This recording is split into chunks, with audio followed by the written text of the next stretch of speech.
What? Oh, that sucks. What happened? Twitter won't let me go live unless I go premium. That's new. That sucks. Come on, Let's talk Elon. about it. Come on, Elon. Look, Elon. I understand you got to make Twitter make money, or you don't want to call it Twitter, right? You want to call it X, whatever. But dude, I love going live on there, and now I can't do it, and that sucks. We're, You've truly disappointed me here. First Oh, of that all, I'm all about dead naming Twitter and yeah, continuing to dead name Twitter. because he should have never changed the name. No, X is a and bad name for a product like that. I'm almost 100% unimpressed by him on just about every level. But that's just me. Uh, I wouldn't go that far. I'm not with you on that one. I think he's pretty impressive in some ways, but not. I'm not a fanboy. Um, but yeah. Well, hello and welcome to Media Studies. I'm James Brown. He's Sabby Reyes Kulkarni. Settling in for a scenic ride, I can see. Yeah, as society burns around us, we take some time away from this venture, and then everything just blows up. I mean, society just is lit on fire. But that's how you feel streaming with us on Media Studies with James Brown. Yeah, That's how like it should feel. you're watching the burning down of everything. And I felt this on my trip to Chicago that I'm just back from. Well, wait just a second, because the Yeah, last time I checked in with you, yeah, yeah. you were busy scolding people, or at least one person, who was asking for Juneteenth Cash App donations. And then I Not one turned, person, not one person, a lot of people. That was okay, I talked to one person directly, but there were a lot of people who were doing that. well, right. Well, I'm glad you're on that beat, playing the Karen for people who for people They who, deserved it. Look, you're the look. You shouldn't give me money just because I'm black. I'm sorry. I just think it's weird. I think it's weird to go online and say, "Hey, give me money because I'm black," and it's Juneteenth. That's just a very strange thing to do. I guess this inspires me to try and experiment.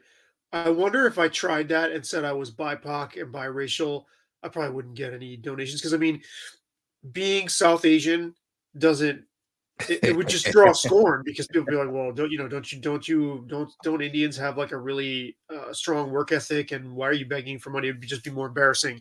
But I'd be curious to see how that would go. But I turned around for a few weeks, and you're cavorting with Trump and Roland Martin and Rob Parker. Like, what the hell's going on here? Yeah, I went to I for those of you who don't know what Savvy's talking about, I went to NABJ, the National Association of Black Journalists conference. Wait, Lethal Weapon 2, you're Blick? Just kidding.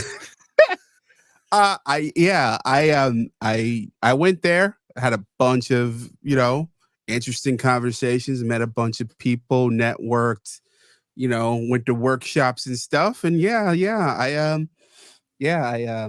I saw Donald Trump. Okay, do tell. All right, so I'll back up. So He wasn't. You weren't expecting, because you texted me and said it was like a yeah, surprise. yeah. All the attendees on Sunday night before the conference begins in earnest on Wednesday. On last Sunday, a week ago, we all got an email that Donald Trump was going to be there on Wednesday, and I was like, "What the?" This is gonna be a show. It totally was. So I was totally surprised that he was going to be there. I was planning to go there anyway. So it was in Chicago. Okay.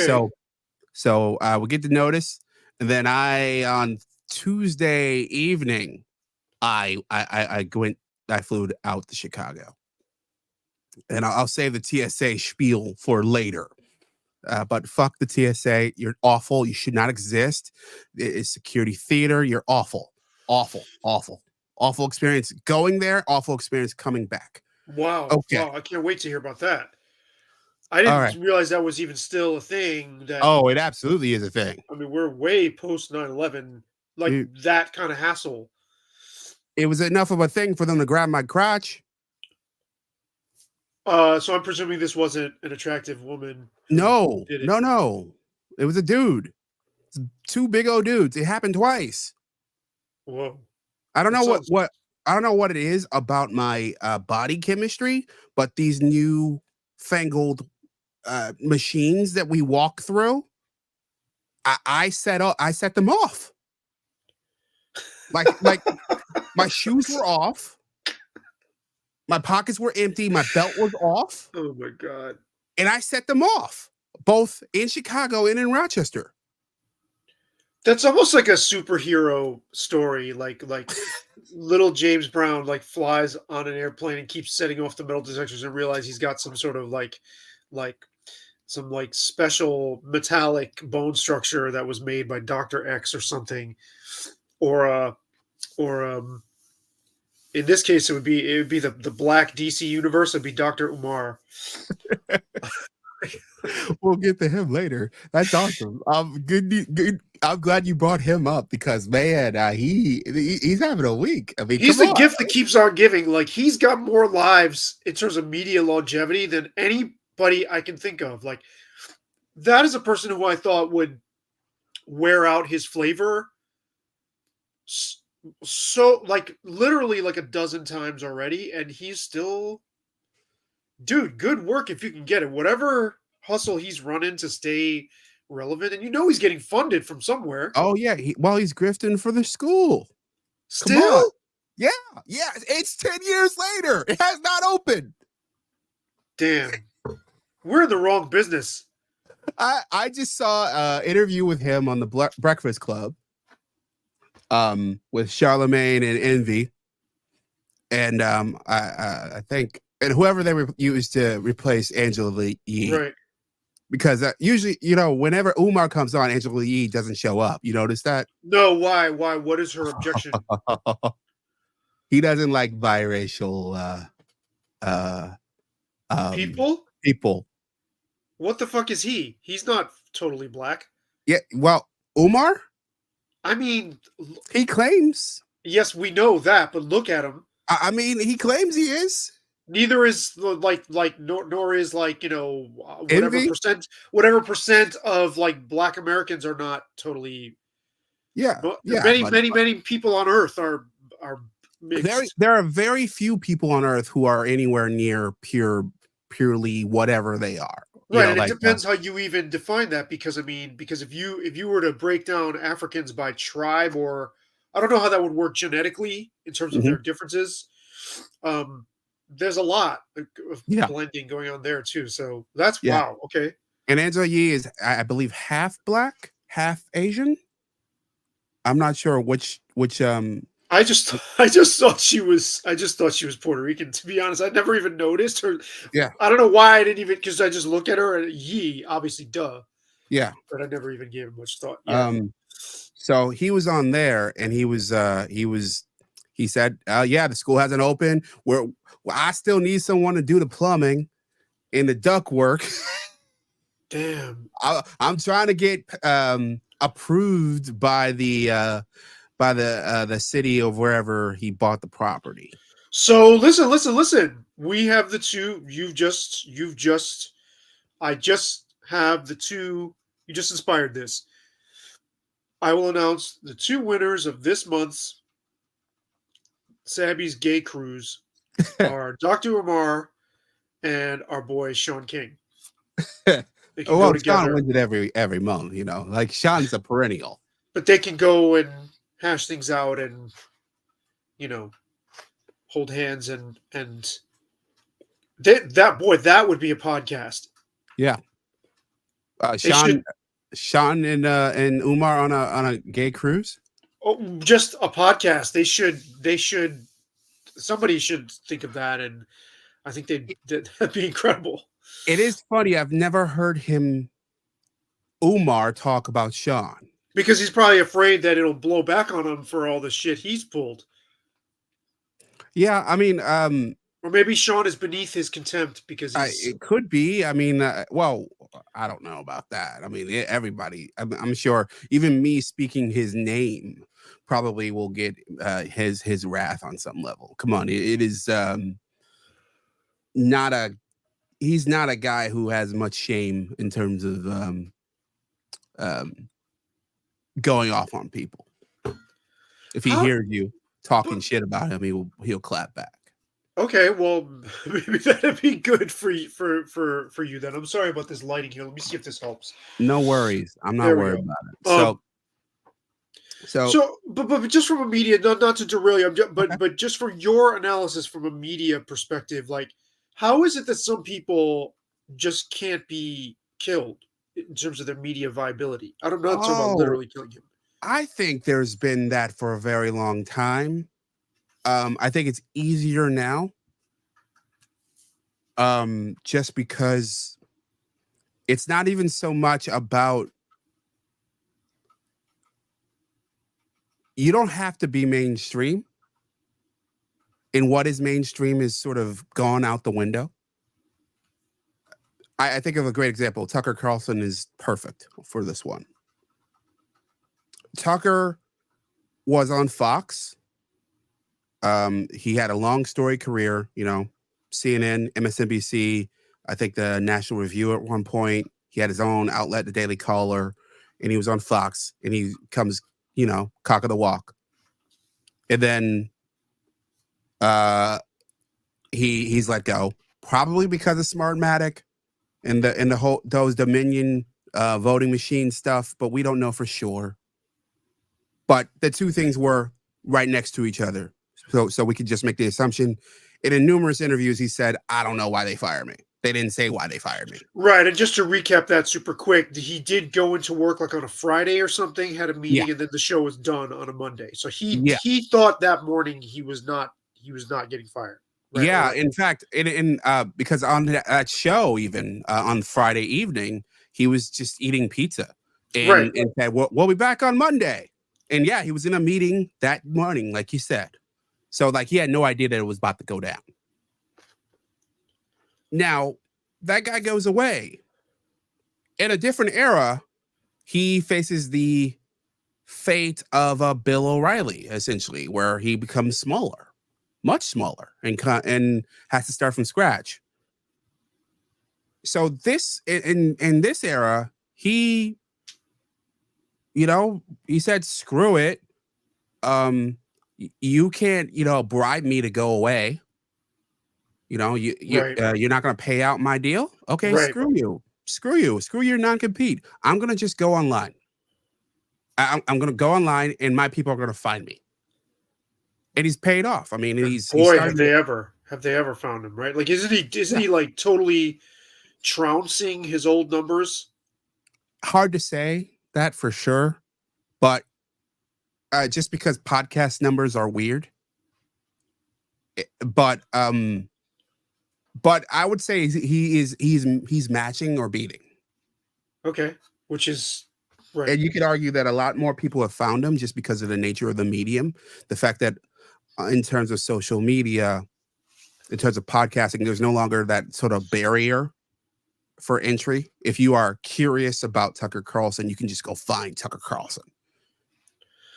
But And that's just was not so true in other eras. Like if this happened, let's say instead of 2023, it happened in 2003.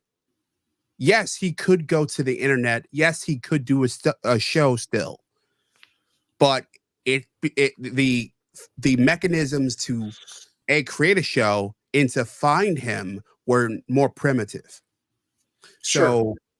So that's a high end example. Umar is obviously a little bit as lower on a totem pole.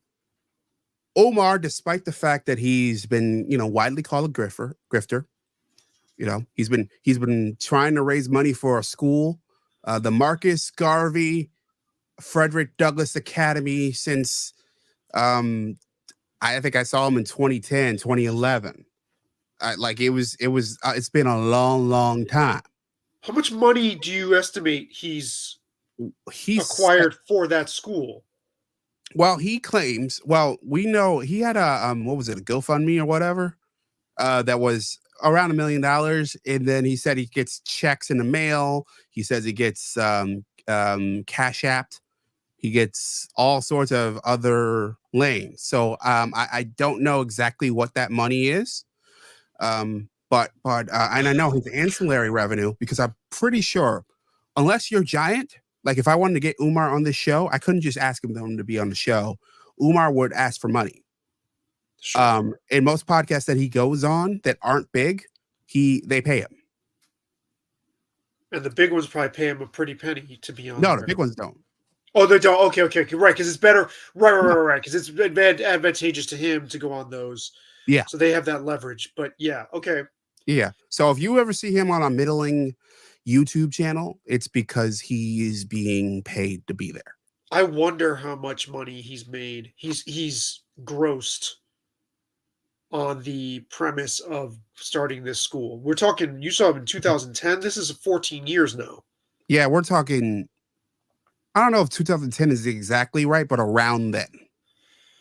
That's a so it's over a dozen years. But I see the difference is Because he's a. Go ahead. I'm sorry. because he's been traveling the country even before he decided to publicly ask for the school. He's been traveling the country claiming some of this is accurate, that yes, black kids, especially black boys, are way more likely to go into special education, be thrown into these programs, way more likely to be suspended. All accurate. His argument is that this is just a racist power structure trying to destroy these kids. And he's been making that argument, and he's been traveling the country doing speeches, paid speeches, and he would collect at the smallest amount I saw was like $10 a pop. I've seen as high as like $50 a pop to go and show up at some small room or mid-sized room and or club and give his spiel. And he's been doing this for over a decade easy. That's what really mystifies me because unlike a media figure like Tucker, Umar is a principles based. Like his whole identity, the whole thrust of his business, if we're going to call it that, is like a principles ideological um Yeah. um so, aim. And so Mhm. if you don't deliver on that for over a decade, I would think that the people who support you, the floor would fall out from under your feet, but it hasn't. Well, you always have new people in the funnel. I mean, but I mean, going on the Breakfast Club, that's huge. He's been a repeat guest on there too, as far Yeah, as I on the know. Breakfast Club, absolutely, yeah. It's like I don't know. I guess some people, like I said, they just have more than 9 lives. Yeah. In Yeah, I because I mean, mean, like, there's certain people, even like, let's take somebody, um, not quite in the same lane, but like Ta-Nehisi Coates is not the favor of the month anymore. He's long been things have quieted. he's opted out though. He opted out though, Okay, I okay. think.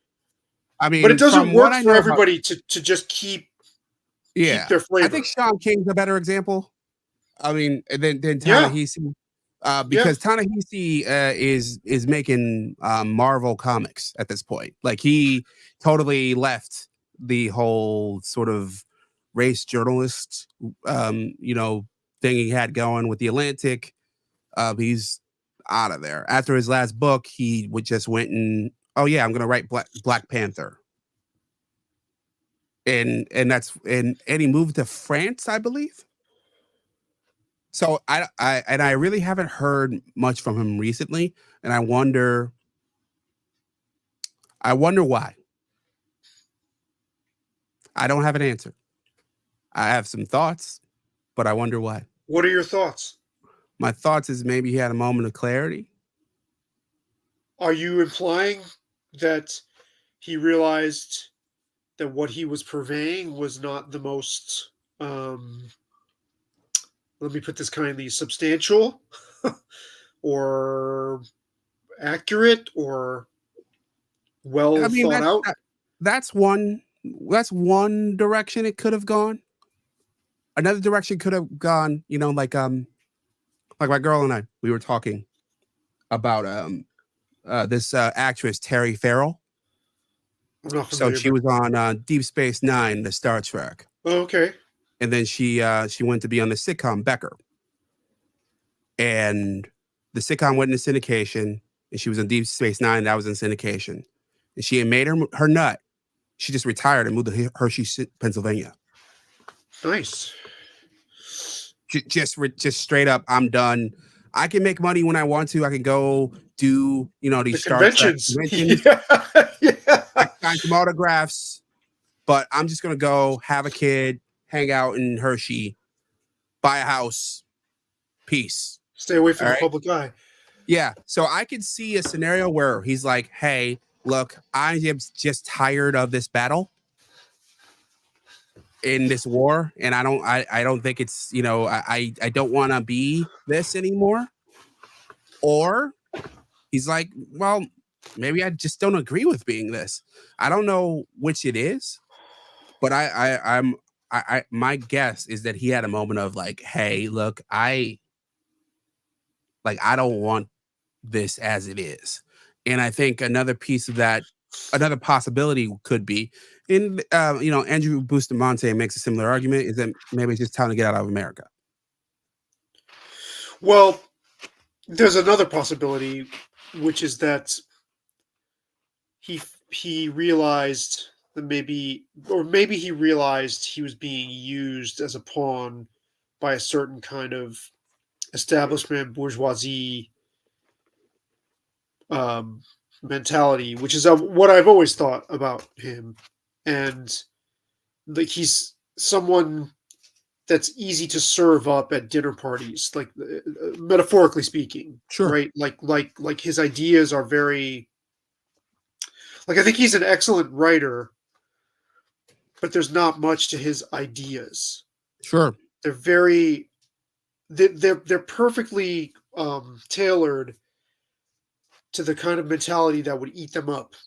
And I wonder if after a while you start to feel degraded by realizing you're kind of like a circus pony. possibly. Or you just get tired. Or maybe he just wanted to do comic books and it's Yeah, not that this is complicated. quite possible. Like I Right. can totally see that. Like it's got to be an easier life in many ways. Yeah, and I mean there we look at it as when people become reclusive from the public eye, and I even am guilty of this. My immediate response is, "Oh, what went wrong?" But it's like, well, some people just don't want to be in that all the time at full blast, and they want to retreat from it. Sure. So I didn't, I didn't want to sidetrack you, IJ, but I am very curious because like there are some of these figures. I don't know. I mean, in a different era, fucking Umar would be on Hollywood Squares. It's almost like you can't get rid of the guy. No, no, I don't think so. No, no, no, no, no, no, no, no, no, no, no, no, no. I think this I'm not era, being serious, but yeah, yeah, yeah, but yeah. he has a certain like Sure.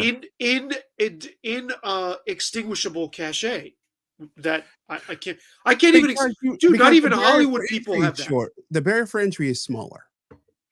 Okay.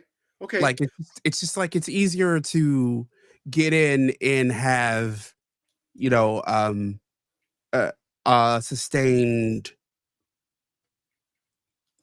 how shall I say, presence in an era like this Okay.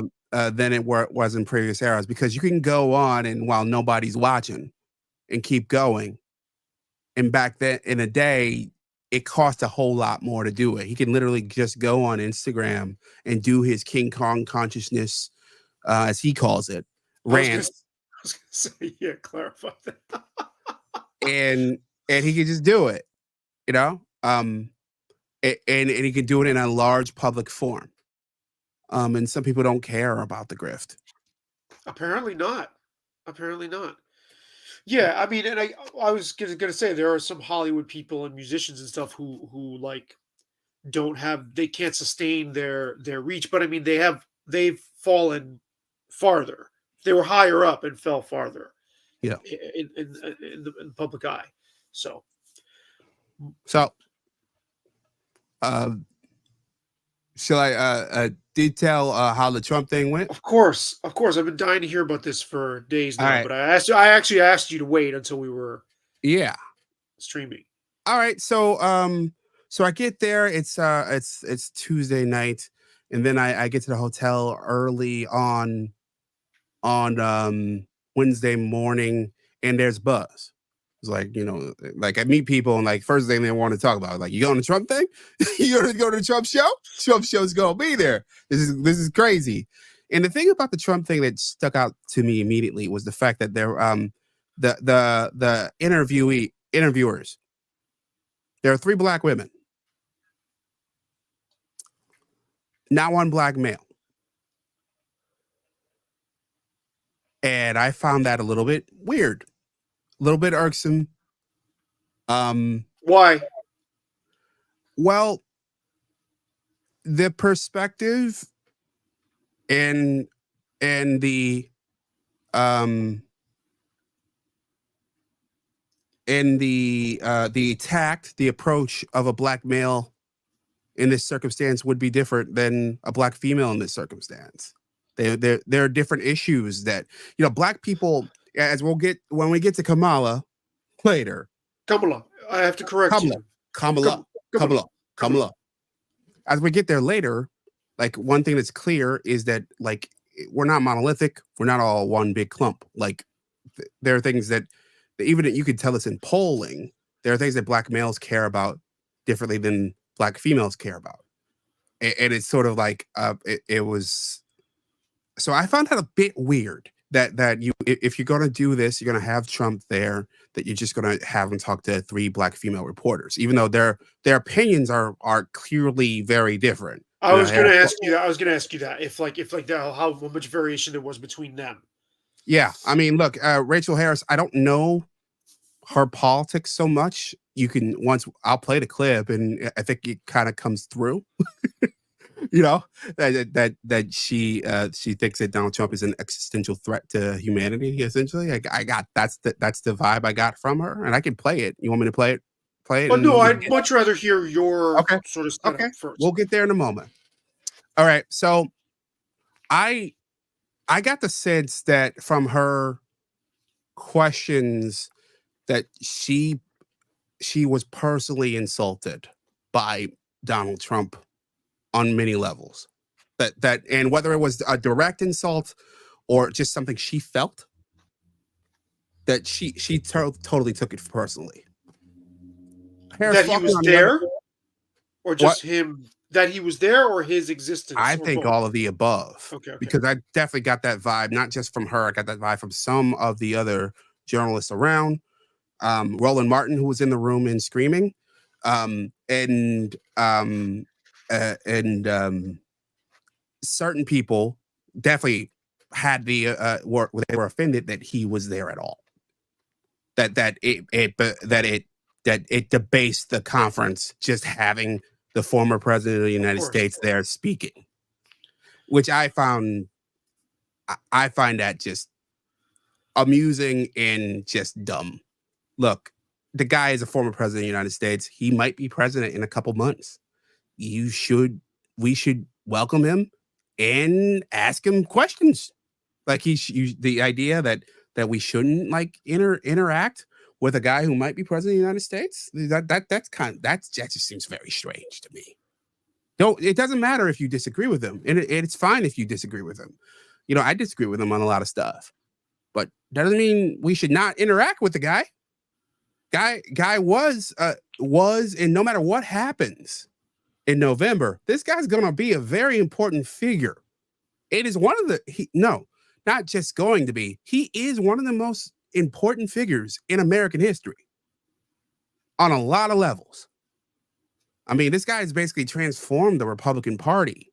Like, the Republican Party is the party of Bush and Reagan is gone. Like, he has just remade this guy, and he was president, let alone super famous beforehand. Like, this guy is one of the largest figures in American history. So the idea that you wouldn't want to interview him, or that his presence being there as a reporter is offensive, I think that's just straight bull. And that speaks to the looping Society on Fire video that's here, because like that's just that's terrifyingly bad logic. But James, I mean, I 100% agree with you on that. But why are you we're so deep into that mentality now. I mean, I guess at this kind of conference, Yeah. a professional conference, Yes. but I'm not surprised even 0.0001%. We're this is, of course, this is par for the course for Sure. formal journalism has devolved into this now. I agree that it's not surprising, but it's surprising. You know It's what I still mean? disappointing, I It's guess. disappointing, sure. Yeah. I just would expect more. Or maybe hoped Yeah, that there would sure. be enough of a presence of mind in the room or within Yeah, this organization that some people would be thinking like you enough to be like, wait. Let's at least try to be, because I mean, you've brought this up before. yeah, It was journalistic standard to go interview like some of the most vilified heads of state. without a You doubt. would absolutely do it. Like you wouldn't Yeah, even, it wasn't even a question. It's like, no, you want to interview the Shah of Iran? Of course. Or, whoever, Ayatollah, I meant to say, yeah, whoever, like you do it. the worst people, Hitler. Let's Saddam Hussein. go. Let's get the recorder. Let's go. Oh, do it. Right. Do it. The You talk to him. the impulse was we Slobodan have to Milosevic. do it. Right. The impulse Yeah. used to be we have to do this if given the opportunity. Now it's like absolutely not. And you stick your nose up in the air and you do it's like, oh no. Like it's too foul for you to even look at, right? Now it's if Tucker goes to talk to Vladimir Putin, this is like an affront. This is like treason. how dare. It's treasonous even. Yeah. It's putting us in a very, very dangerous place in terms of logic, in terms of our press, and I think it's horrible that we're looking at it that way. But yeah, you're right. It's probably my I am cynical in many ways, but maybe this was me being optimistic. That hey, that maybe this will be handled professionally. I would counter that you are still idealistic about the standard of what journalism could and should be, and that there was some sort of outside hope that you would see traces of that still alive, maybe in the minority, but still alive at this conference. And maybe there were more people thinking just like you. It just wasn't the panelists. Yeah, I do think so. I do think in the room, I got that sense. I got the sense that there were others who were just interested in what he had to say. Like, even if you don't, if you weren't into it, you wanted to hear his perspective. And like, there were a couple people in front of me who were saying things like, like, just let him complete a thought. Like, let him finish. Let the fucking guy talk. Yeah. And it was interesting. The three panelists. There was Harris Faulkner from Fox News, who recently interviewed Donald Trump one-on-one. She was on the far left of the screen, the far right on the screen. In the middle was this reporter. I don't remember her name, but she's from the Atlanta Journal-Constitution. I thought she did actually the best job of the three. And you had Rachel Harris from ABC News, who was closest to Trump. And the best parts of it were with the middle reporter basically asking a question, listening, and responding and following up. Basic stuff. It wasn't even like mind-blowing stuff. It was like, oh, you said you said that. What do you mean about that? You know, like it was just basic journalism stuff. Being a reporter. Yeah. Yeah. Um. Wow. Yeah. So yeah. With that, I'd like to show this initial piece because I did not hear your take on how this started. I'd love to hear it as we Yes. go into interview doctor mode. Can I just ask you one question? One, when you said that there were some people who were like, let the guy talk, were Yeah. they referring to the panelists? Yeah. And what were they? Mostly men or women? Men. Okay, so you were seeing the the the male or black man Yeah. uh uh reflex to be like, oh, you know, It's just like, let a guy. come on. Yeah, right. Yeah. Yeah. I hadn't thought about it in that context until now, but yeah. Um, I it's not but you know, I don't want anyone to get me wrong here, but as I said, I thought the one in the middle did a really good job. I think her name's Katya, honestly, Katya. But I thought she did a good job because she walked the line, and we've talked about this before on this show, between patience and aggression, where um she was aggressive enough with her follow-ups, like, oh, you said that, what the hell, you know, it's like, but she was patient enough to actually listen and respond, and he engaged her directly. And it wasn't like the fist fight that between Rachel Harris from ABC and Trump. That was just a fist fight back and forth. Every time Which that is they not, engaged, it was a fight. and that's not Um, satisfying to watch at all. That's not. yeah, That is. It's very unfulfilling, and just wears you out, and it's really childlike and unfortunate. I mean, somebody I really, really, really admire, Brianna Joy Gray. mhm. She would have been interesting up there. She would have been interesting, but probably would have let her emotionalism also. And I really, really have a ton of admiration for her mind, for her like verbal sparring, Mhm. right? But I feel like if she gets overheated, it undermines her biggest strengths. And I certainly felt like from the top that Rachel Harris, from the very moment he sits down, it got like dude, you're you are you're clearly like, you either shouldn't be here, or or you are or you have specific sour grapes that you are trying to get across. So I'm gonna play this, Please, yeah. and I think we interview doctors. I think this is a perfect one. Mr. President, we so appreciate you giving us an hour of your time. I want to start by addressing the elephant in the room, sir. A lot of people did not think it was appropriate for you to be here today. Okay. All right. We're 11 seconds in. Hey, Oh, dude, why the hell are you here? God.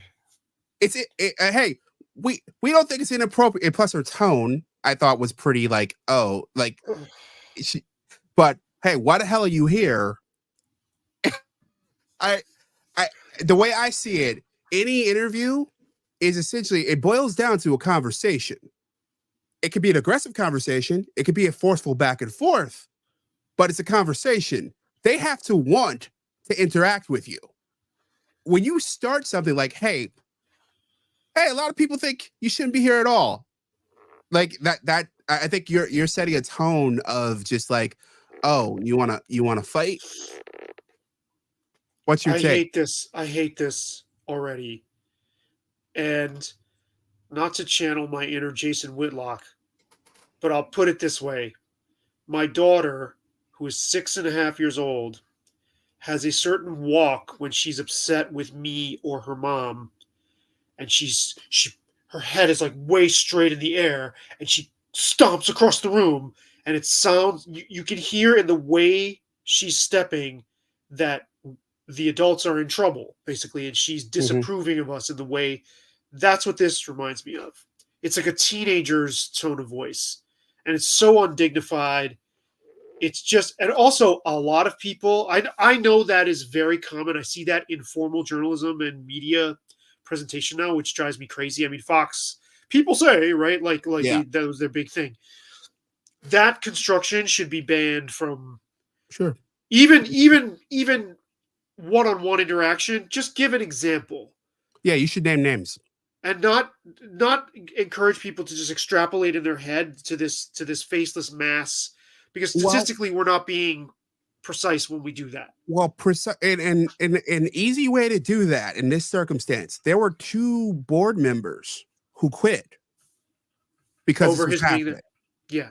So if you started out like, "Hey, Yep. Former President Trump, hey, 2 board members decided that they didn't want to be a part of this organization because you're here." That's better. Yes, exactly. I also have to point out, I like how she's wearing a blue dress. The Uh-huh. one in the middle is wearing a black dress, and the one on the right is wearing Yeah. a red dress. I mean, how It, much more obvious does it get than that? yeah, and it's interesting because like just looking over here, the middle one was the most moderate of the 3. Harris Faulkner was definitely like uber respectful, Too almost too much. much. Yeah, Like, kind of. Yeah, but look, her bread and butter is her bread and butter. right. Whatever. She was almost And obsequious about it. yeah, and Harris and Rachel Harris, obviously, you said blue from head to toe. But I wonder how the two, Harris Faulkner and Harris, The middle one, no. Sorry, the one on the right and the one on the left. yeah. I wonder how they felt towards each other. The murmurs I heard, and this is second or third or fourth hand, but the murmurs I heard was they weren't fans of each other. I'm sure you And could. that they I didn't mean, want Harris on the stage at all. That's the murmurs I heard. That there was a fight over getting her on the stage. Jesus Christ! Black And conservative journalists matter. it at least offered some level of balance to this conversation, but I didn't like how she did it either. I'm not going to go that deep into what she said because I think there's I think this chunk and the chunk with Kamala are definitely the newsmakers and definitely need to be addressed. So I'll go forward here, and we more of Rachel Harris. You have pushed false claims about some of your rivals, from Nikki Haley to former President Barack Obama, saying that they were not born in the United States, which is not true. You have told 4 congresswomen of color who were American citizens to go back to where they came from. You have used words like animal and rabbit to describe Black district attorneys. You've attacked Black journalists, calling them a loser, saying the questions that they ask are, quote, stupid and racist. You've had dinner with a white supremacist at your Mar-a-Lago resort. So my question, sir, now that you are asking Black supporters to vote for you, why should Black voters trust you after you have used language like that?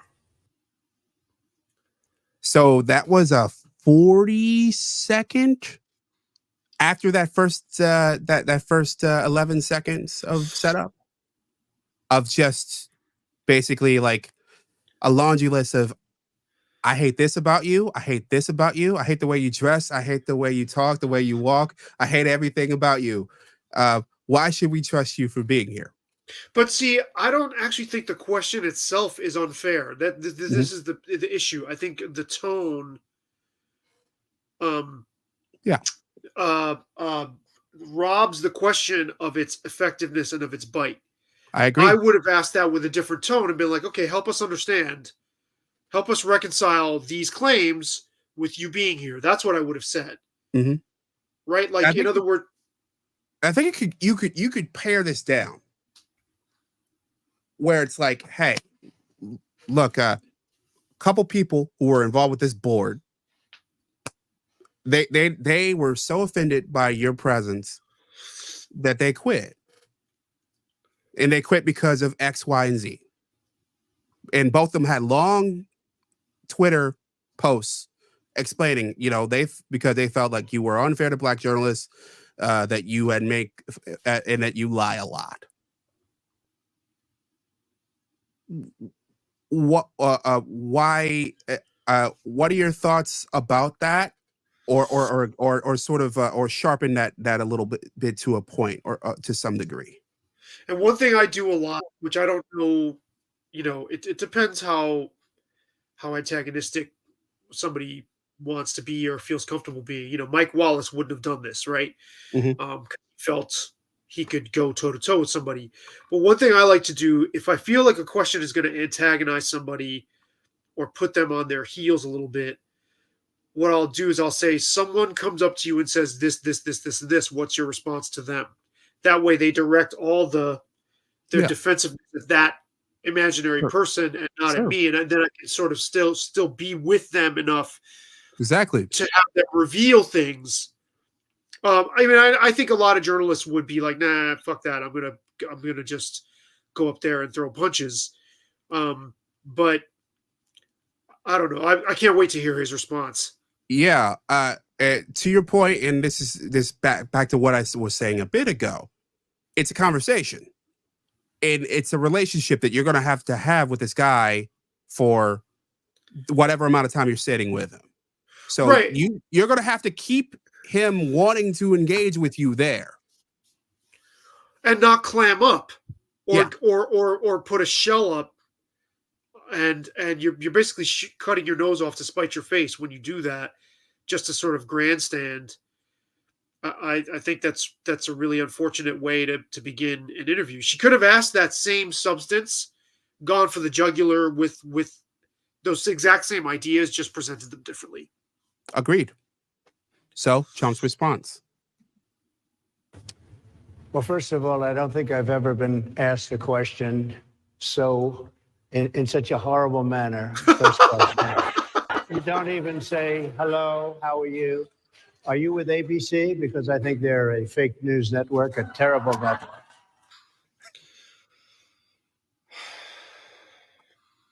All right. There you go. So listen. So this is okay. Let this be a lesson to everybody out there. Let's find an animal that has a particular habit. A raccoon is going to go through your garbage. Yes. So don't leave garbage strewn about. Yeah. Like, this is exactly what we could have predicted.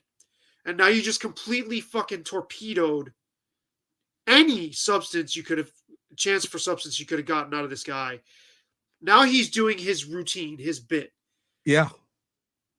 Like, and crying like a baby about it. It was the most horrible I've ever been spoken to, which is absolute bullshit. Like, we know that's not true. And let me give you a bit more perspective from the room. All right. I heard people laughing. Yes. And laughing on his side, it sounds like. Both. I felt okay. It felt like there were some people like, oh my God, like what the hell just happened? Like it throughout, there were moments after moments where there were people laughing, and it did feel like they were laughing with him. I thought it's interesting being, I don't know, what was I, 20 rows out or so. He's got this sort of brazen charisma, and I think he won over a decent chunk of the room. Definitely not the whole room, because as I said earlier, there were a fair amount of people who were just jeering Roland Martin leading the charge, and really pissed about it. Honestly, that it was in the center court of it all. The people who were right in front of the stage were the ones who were yelling throughout. On my side, there was this sort of mix of laughter and sort of like people who were like trying to like listen in, like what the hell, let's actually hear what's going on. And it was a bit, so it was split. Some people were upset, a lot of people were fascinated. But like I thought it would be a lot worse based on what he says next. Well, and I want to ask you this, and I don't mean to keep, but Yeah, no worries. That's why we're doing it. yeah, good, thanks. This idea, and I would say it's true. This cultural inclination among American Black people to be more demonstrative and Sure. loud, like at movies or concerts, or certainly religious, like church ceremonies and things like that. How do you feel about that translating to a setting like this? How do I feel about it? Because I mean, and you would see you would definitely see this among white people too, Oh. like at a college campus or whatever. But the kind of more vocal jeering Yeah. and Yeah. all of that in a panel discussion with reporters, how Sure. appropriate do you think that is? In a room full of journalists too. Yeah. It was I wouldn't say inappropriate because I'm not sure what is appropriate in this circumstance. They did instruct us not to react like this or not to react. How come they didn't toss Roland's ass out of there? He's too big for that. Too stature wise. And also he's big with NABJ. Sure. I mean, I'm just Right. you're not gonna throw him out. I mean, Yeah. Like he's heavily involved with all things NABJ and has been for a long time. he's too much of a bragging right of a big game trophy Yeah. to have there to do that. But I don't like it. I'll just tell you. She stated the facts. Both of you are two-siding. Well, thank you, long shot links. But two-siding is what the human being does when they're being reasonable. And even the term two-siding is coercive, and it's meant to limit. We have two eyes and two ears for a fucking reason. So, that term is coercive unto itself. It limits what I can see looking out at 180 degrees with my full range of vision. Yeah, in a long shot. There are at least two sides to every interaction between human beings. It's like it's not there's no such thing as a one-sided interaction. There's layers upon layers. So you could, and I did not argue. I don't think I said at all that she lied. Yeah, neither did I. I even said the question was totally valid. But thank you for watching, and thank you for the comment. I don't want to turn you off from watching. And I agree with Sabby. This was a partly and ironically, because I feel like Trump's tone is grating to the left side of the aisle. I think her tone was the one that caused Trump to pop like he did. And I find his response easy and facile and ridiculous and whiny, but predictable. Like if you're gonna approach a tiger or something, or a dog or whatever, you have to know what its tendencies are. And part of your job as a reporter / interviewer is to try to get people outside of their usual reaction patterns a little bit. And in a way, I don't think she would feel like she was doing this on purpose, but it's almost like it becomes a self-fulfilling prophecy. It's like she wants to show and flex like, hey, I'm taking a stand against this person who I think is terrible. But in doing that, you turn him into you like confirm, and you lure him into acting terrible, and so that you can go see how terrible he is. It's not conscious. I mean, I think we do this with family members all the time. I've done this with my own parents, right? Where like I'll sort of unconsciously say something to kind of set them off to then go, oh, fuck you, kind of a thing, And I just wish, because there is a human being there, whatever you think of him, and I am not a fan of his at all. But I like to put my hat on when interviewing. Where's the human being here? I would love to talk to him or anybody and the goal is to try to walk away with some appreciation of who they are in 3 dimensions, as opposed Agreed. to the cardboard cutout you've seen. Now he's acting like a cardboard cutout and you fucked it up. Agreed. Here's some more. And I think it's disgraceful that I came here in good spirit. I love the black population of this country. I've done so much for the black population of this country, including employment, including opportunity zones with Senator Tim Scott of South Carolina, which is one of the greatest programs ever for black workers and black entrepreneurs. I've done so much. And, you know, and I say this, historically, black colleges and universities were out of money. They were stone cold broke. And I saved them and I gave them long-term financing and nobody else was doing it. I think it's a very rude introduction. I don't know exactly why you would do something like that. And let me go a step further. I was invited here and I was told my opponent, whether it was Biden or Kamala, I was told my opponent was going to be here. It turned out my opponent isn't here. You invited me under false pretense. And then you said, you can't do it with Zoom. Well, you know, where's Zoom? She's going to do it with Zoom and she's not coming.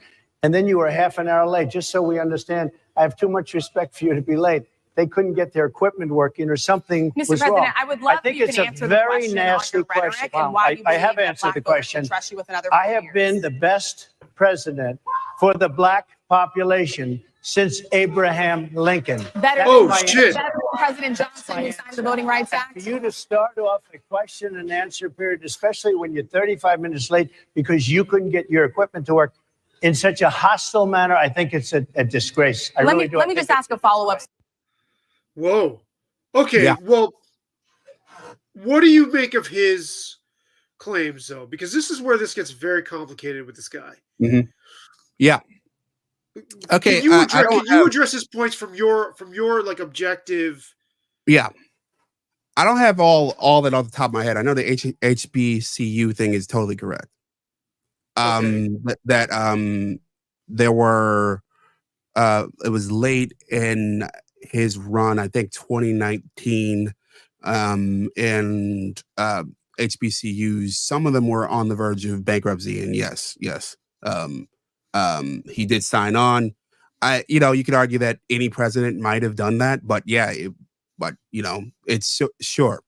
Best black president since Of course, that's absurd. that's hyperbole in over the That's top. whatever. You can almost just, but I mean, Okay, I'll read the whole thing. Wow, putting words in my mouth. You are arguing that her stating facts is being too aggressive.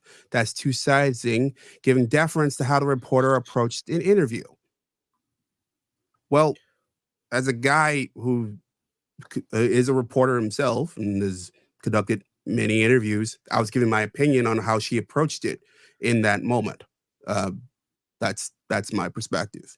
and I'm not a reporter, but I have also done many interviews, so that's how we feel about that. Maybe you should have long shot links on your show, James. Yeah. One day, and you guys can you guys can two sides, or go back and forth between your respective sides. Wow. Oh, stick to music. Well, One of your fans, Savvy. must be. It must be. It must be stick. I've never heard that before. That's actually, I'm proud. Stick to music. That's my stick to sports moment. That's my first stick to sports moment. I love it. Thank you for constraining what you think I'm capable or allowed to talk about. Yeah. But again, thanks for tuning in. Whatever I look, I appreciate anybody who writes in at this point. Yeah. That is both sides of it too. Yeah. Because I would give credence to where long shot links is coming from to a point too. I mean, I guess to be fair, there is a point. So what long shot links is saying that I think is based in truth. There is a point where you can sort of try to be neutral to the point where you're shying away from an issue that needs to be confronted. And I think this is something that reporters run the risk of doing too much on the other side. And there is sometimes like a legitimacy, you do sometimes run the risk of legitimizing somebody or kind of like giving them a place at the table. But the problem is when we're so I do see Longshot Lynx's point there, right? If you genuinely feel Trump is this horrible monster, you do want to confront him on these things. Our point is that if you confront him in a way that triggers his usual reflexes, you're not going to get the answer that you're looking for. We both said we thought the question. I thought there was nothing unfair about the question. Yeah, I thought in perfectly valid. Yeah, in idea, in concept, it was a good idea. In execution, it was poor. And I'll take it a step further. It felt like someone going for a social media moment and it backfiring. Did she think it backfired? I don't think she felt it backfired. I think it confirmed him acting the way that she has in her mind. Yeah, maybe. And she walked away thinking, well, he dodged my question by whining about. I thought his answer sucked, but like I'm thinking she probably felt proud of that.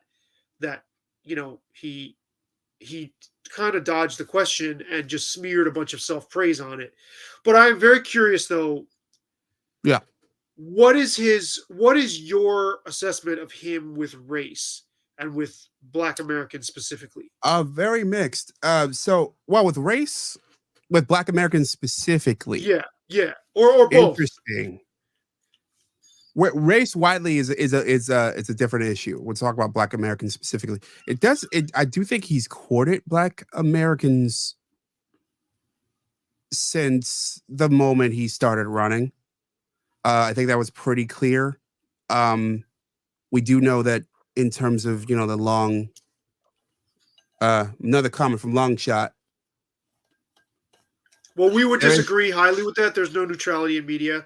I mean, yeah, there is no pure objectivity, but there is a way to to try to counterbalance your own perspective. And we both, if I can speak for James, don't feel like wearing your perspective as a badge, as a shield, and hitting people over the head with it. We don't think that's effective or useful to humanity. I don't. And and I would, I'll roll out. I'll go piece by piece in your argument, Longshot, because I think they're all really interesting. I agree. There is no neutrality in media. Even when we claimed that there was, there wasn't. Like It was a lie. We were taught bullshit. The point is to trigger Trump in these high visibility moments. I disagree. Yeah. The point isn't to trigger him. The point is to interrogate. It's to get an answer. Like what she got for the rest of the I believe he talked to them about 40 minutes roughly total. Every interaction that Rachel Harris had with him afterward was hostile. All right. Predictable. To Harris Faulkner and the other journalist, I can't remember her name. He was. No, I'm not talking about the Central Park 5, and no doubt, I agree. Somebody could have brought that up. Somebody should have brought that up. Well, absolutely, you could make that argument. You could make that argument in that circumstance. She didn't go there at all. But let me finish my thought there, Longshot, and I will get to your Central Park 5 in a bit. All right. Every interaction, every question that Rachel asked afterward was met with not just anger, but anger and getting in hostility. And he was able to interact with Harris Faulkner and the other journalists civilly. All right. What you want is a civil response. And if you have a civil response, you could at least get a back and forth. You could ask follow-ups. You could get more information. An interview is about obtaining information from a person. It's not about inflaming someone for social media likes. Like and I think that's where this goes wrong. Or confirming your idea of them. And the Central Park Five, I wish somebody had brought that up. That would have been awesome for somebody to bring that up. Yeah. And there are people in journalism, like old school media figures that James and I have a ton of respect for. Sure.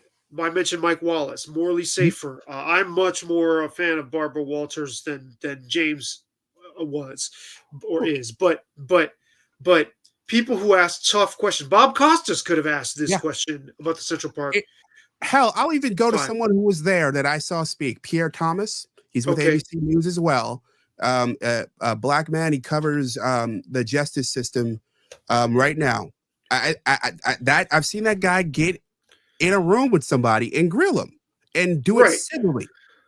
And I think that person could have done this in a less hostile manner. It actually got full responses. Right. This actually, what James is saying is that Trump actually won. This allowed Trump to win people over for the way he was being attacked. I think there's a way to ask challenging, blunt, sometimes point blank, hard questions, but in a way that you want the subject to actually address them. If you give them room to just like hide behind their bluster and crybaby shit, then you've lost. All you've done is you've set it up so the person acts the way that you were expecting according to your own bias, and we're not into that. We like to see people as people. Well, it also confirmed a lot of what Trump was saying about, he says fake news media, media is the enemy of the people. And think about it, if you are a supporter of Donald Trump and you see this content, what you're going to see is him being attacked. And if your idea is to show that he is a racist, bigoted white nationalist, you're not going to get that out in an attack. Also, long shot. What do Trump's increasing numbers of black supporters say about his Central Park Five? This is what I want to know. I'm more interested in them even than I am interested in what his response would be. What do his black supporters say about these allegations of racism and white supremacy? I'm very curious about that. And long shot links. What is your ethnic makeup? Oh, and also to jump upon your point, Sabby, this gets to my original thought about this, about being no black male reporters up there. If you look at the support among Trump, there's more black male support for Republicans and Donald Trump than there have been in ages. All right. And having a different perspective up there that could ask directly that kind of question offers an opportunity. It was an opportunity wasted. And that's another thing that I heard throughout as I talked to person after person there. I heard that over and over again. It felt like an opportunity wasted. Instead of you end up with a rock fight with Donald Trump, instead of having, hey, you could have got some real answers. And cornered him too, and actually pressed him against the wall and be like, yo, like, what do you say to this? But not without all that. It's like, all right, well, somebody says your Central Park 5 letter. Yeah. I mean, that was also 1986. Yeah. Also, to answer his question directly, and it was in response to my courting statement, when it comes to criminal justice issues, when it comes to, I think the Kim Kardashian bit is one example of this, where shortening, pardoning people for drug crimes, the HSBCU thing, the Platinum Plan for Black America that he's put out initially, where he was going to directly address Black people. And you could argue that all this is hollow. Sure. And you could make that argument. I wouldn't even deny that argument. But much like it's clear that the Democratic Party, from the moment Kamala Harris in particular, her first move after she's announced She goes on RuPaul's Drag Race. So like her first pivot was toward the gay community. She wanted to speak to them. She wanted to, and then she goes to try to speak to the Black community by bringing in Megan Thee Stallion and Quavo. Like she, I think this is a similar thing where he was making those moves in order to speak to the Black population, and some you could argue that some of it worked, some of it didn't, but that's true of every politician. And also, Kamala Harris and Joe Biden, their record on how they've impacted the Black community is fucking deplorable, both of them. And I'm a lifelong Democrat, by the way, I should say. Okay, so. Oh my God, I'm talking to people citing centrist lib reporters. No, you both are criticizing the reporter for not being civil. She didn't attack Trump. She pressed to highlight questions. Well, we have a different standard of what civil and professional decorum is than you do, apparently. And we also don't think that these kind of histrionics and this kind of attack mode way of dialoguing is useful, not only in journalism, but also in day-to-day interactions. And we think that that level of having a chip on one shoulder is destructive and counterproductive. That's what I'm going to say to that. Again, I appreciate. Well, no quarter. We don't believe in no quarter as in media. We believe in absolute, like, putting our minds to things as much as possible. And I keep speaking for James, but I feel using the full breadth of our deductive capacities is extremely important, and I'm willing to die on that hill against people who tell me that I need to do otherwise. The problem with that approach, the no quarter approach, is you lost the opportunity to press him, because every time, if he's on edge, every time you say a word, you can't press him, and he's going to go. As he did repeatedly throughout the interview, he went to fake news, ABC News, his go-to, and it was just deflected. And Harris Faulkner and the other reporter actually got well-rounded responses from the guy. You could argue that they were great. You could argue that they were bad, but they were full-throated responses. So, that's one of my problems with her approach. Well, also, it sounds like Longshot Links doesn't want answers. Yeah, wants to press him just to express the emotion, and then reveal Trump for what he is. But we've already gotten 5 years plus of that. Yeah. That's what we've seen for 5 years. This is what have we gotten out of that? I understand. I wouldn't want to be chummy, yuck it up with the guy either. That wouldn't feel good to me. Sure. But I would love to know for his. I mean, James, what are you saying? What would you say the numbers are among Black men in terms of millions who support Trump? They're not bothered by millions. Yeah, I just don't. In terms of on that scale, I mean, like, what is the number? Like, we don't have a precise number. I guess you'd have to call Nate Silver for that. But I wonder what they're like. No, he's not a racist. We love him, kind of a thing. Like, how do they? Well, I think it's even more nuanced. Reconcile all this. I think it's more.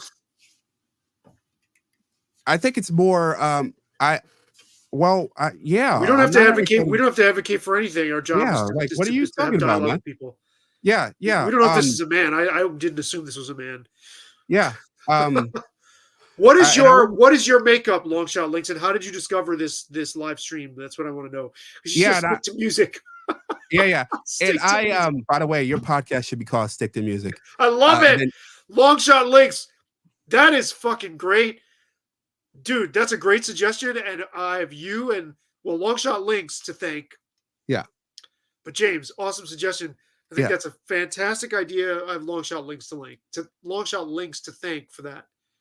And I disagree. Democrats, center left. I don't think I would do that, but I think that's going to take us veer us way off course. Look, I do think the conversation among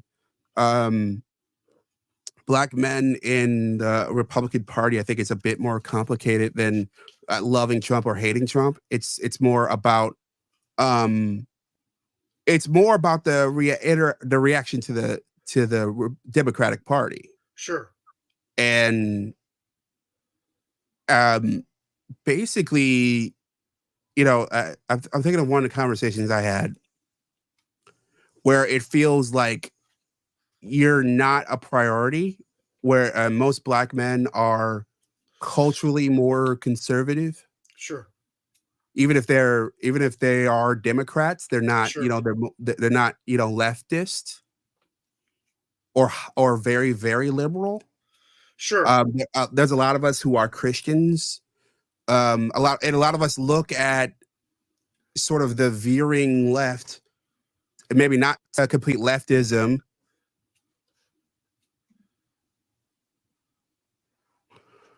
I Well, why don't you finish your thought? You can get to not, this one. yeah, Yes, yeah. sir. We'll get to you later, long shot. Not while whether or not the Democratic Party is entirely leftist, I wouldn't necessarily call them leftist. I think they're veering further and further leftist.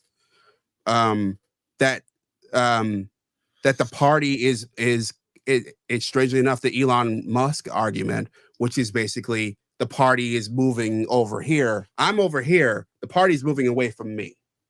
And that's the argument that I've heard over and over again. And I think increasingly, there's also this continuous, I think of Kevin Samuels, the war between black men and black women. It is war between men and women, period. But black men and black women, there definitely is a war.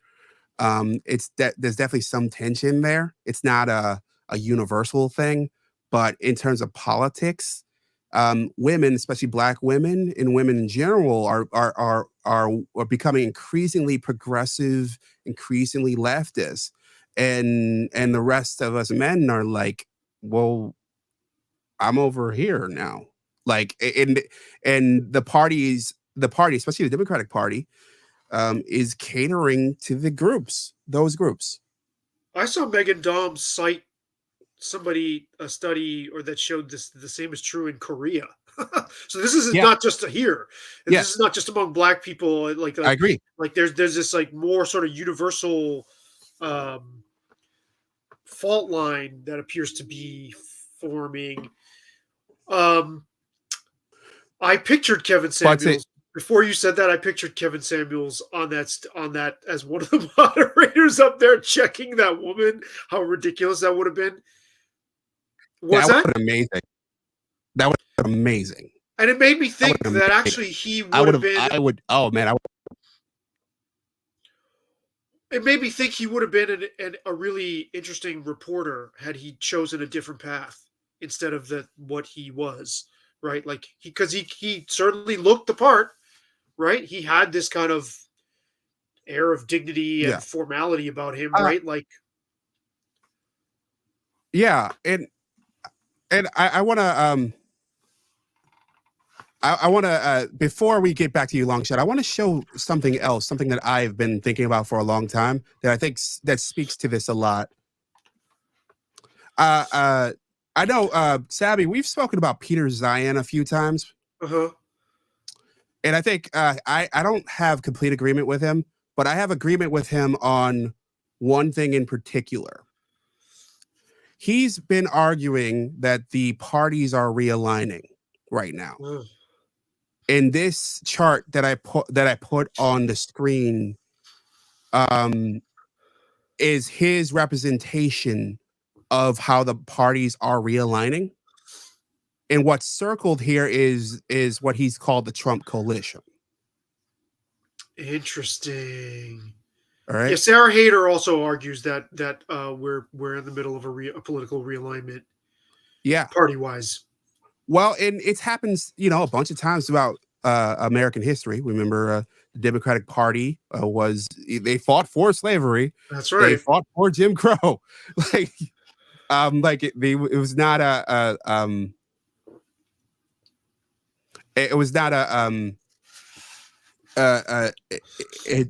things weren't always the way that we have perceived.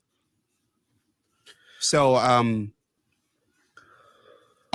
Longshot Link says he or she is friends with people who have worked with Paige Hamilton. Oh wow. Okay, so Yeah. that's A Helmet fan. That's definitely, yes. That's definitely somebody who discovered my channel through my Helmet interview. Yeah. But How is my demographic makeup pertinent? That sounds like a white person to me. And I mean, yeah, quite possibly. I know, but I do have to address this. I cover music, and regardless of whether you think so, I speak on lots of other topical subjects because I'm a human being. So yeah, and also to address this comment here, look, I'm no fool. I'm a black person. Clearly, if you're watching this, I'm no fool, and most black people aren't fools. The black people who are voting, who or may vote in this election, lived through a Donald Trump administration. We have he's been in politics for the last decade. It's not like anyone has, the opinions of Donald Trump are pretty calcified at this point. Like you're not going to change someone's mind by in this sort of circumstance. At least that's my at least for the most part. So I think it's not black people are, and I hate using black people in macro, but many black people know his perspective. They've heard him in different ways, and I don't see I don't see that changing. I think a question that I have not gotten to that I also have a clip of, we'll go into that a little bit further. It actually does what you asked for, but it also poses other questions. Well, and also, long shot, there's a couple things. One, what would you say to the black people who have supported him? If you come at them and say, just like this reporter did, oh, he's a racist, Central Park 5, blah, blah, blah, they're going to say that his black supporters are going to say you're acting as if they don't have the ability to make their own judgment. Yeah, right? That's why I asked you what your makeup is, and that's why I think you're a white person. And also and one of my biggest gripes with the Democratic Party in macro is that this is, in a lot of progressives, is that as a black man, I am victimized. Right. I am considered a victim. I'm told that I don't have agency. The public can't have thoughts of their own. They can't consider ideas, and their experiences don't matter. What matters is your opinion on how things go, and we should just do what you say, and we can't think about it, come to our own conclusions about anything. And long shot, if you look at this chart, which I was going to bring this up, this bridges perfectly. This bridges perfectly with what we were just talking about. There's a lot of Latin people in the U.S. that like Trump, in spite of everything he said about immigrants. And I found those comments really objectionable myself. But I mean, there's a lot more going on here. And long shot, what you're advocating for is for people to just hit each other over the head with dogma. We're not into that. And if you think our perspective or my perspective is not worthy, because I won't just spit up these dogmatic reflex points as if I'm reading from a gospel or something, then that to me is that's anathema to thought. There's no thought involved in that. That's just reflexive, robotic. There's nothing there when people do that. In fact, when people are so animated by their own righteousness, I find that truly terrifying, and I think it's my obligation to confront that. And to the comment that you have on stage, oh fuck, party policy was influenced a long time ago from Democrat to Republican. You don't understand how party policy has changed over the decades, let alone the last decade. That's bull. Look, party politics, and this is why I brought up this chart And this is what we were discussing anyway. Of course, party politics have changed because of the structure of our system, because we have a basically a two-party system. So we don't have a bunch of smaller parties. We have we do, but that most of them, they don't have the kind of influence they have in parliamentary systems. Since we have primarily a bicameral system, the Democratic Party and the Republican Party, for most of our history, have vacillated, and their perspectives on everything from race to politics to protectionism, and so many other issues have evolved and changed. Here's one perfect example of this. Both Joe Biden and Barack Obama were against gay marriage before Barack Obama was elected president. That was what, 15 years ago? Openly so. In fact, Barack Obama, when he was running originally, would not speak for gay marriage. Right. The Democratic Party is evolving and changing. And what's, I think, and speak to Sabby's question about Black people in the party, as these parties are evolving and changing, what you're doing is having people step in and evaluate. Like, hey, do I still fit here? Do these people still represent me? They're saying X that I disagree with. They're saying Y that I disagree with. There was another clip that I saw online recently. It was Bishop T.D. Jakes that said a ton that spoke to this very well. I'd love to pull that up if you don't mind. No, and while you do that, I'll say this to Longshot Links. Longshot, if you feel this vehement about some of these issues, and you put yourself on one of these graphs, not a Trump graph, but relative to the other people you think you're in alliance with, you're going to find that there are certain issues that you're way on the opposite side of with those same people that you think you're allies with. Right? Okay, like so there's certain issues, Longshot, that like you're gonna feel like, oh, we're on the same side. We have to hammer this hard. And then the person standing next to you who agrees with you on that issue is going to be on the opposite side of another issue. It's a lot more difficult to be this I don't know, what's the word for somebody who's just like very this dogmatist. Yeah. You can't survive in a complex world being that way. All right. This is was from Bishop T.D. Jakes. I can't go for a party that's for all kind of sexual perversion. Can't do it. Can't vote for a party that's going to accept transgenders going into women's restrooms. I can't do it. I can't do it. I can't go with a party that wants to cut little girls' breasts off to make them boys. I can't go with a party that says you can be a boy today and a girl tomorrow.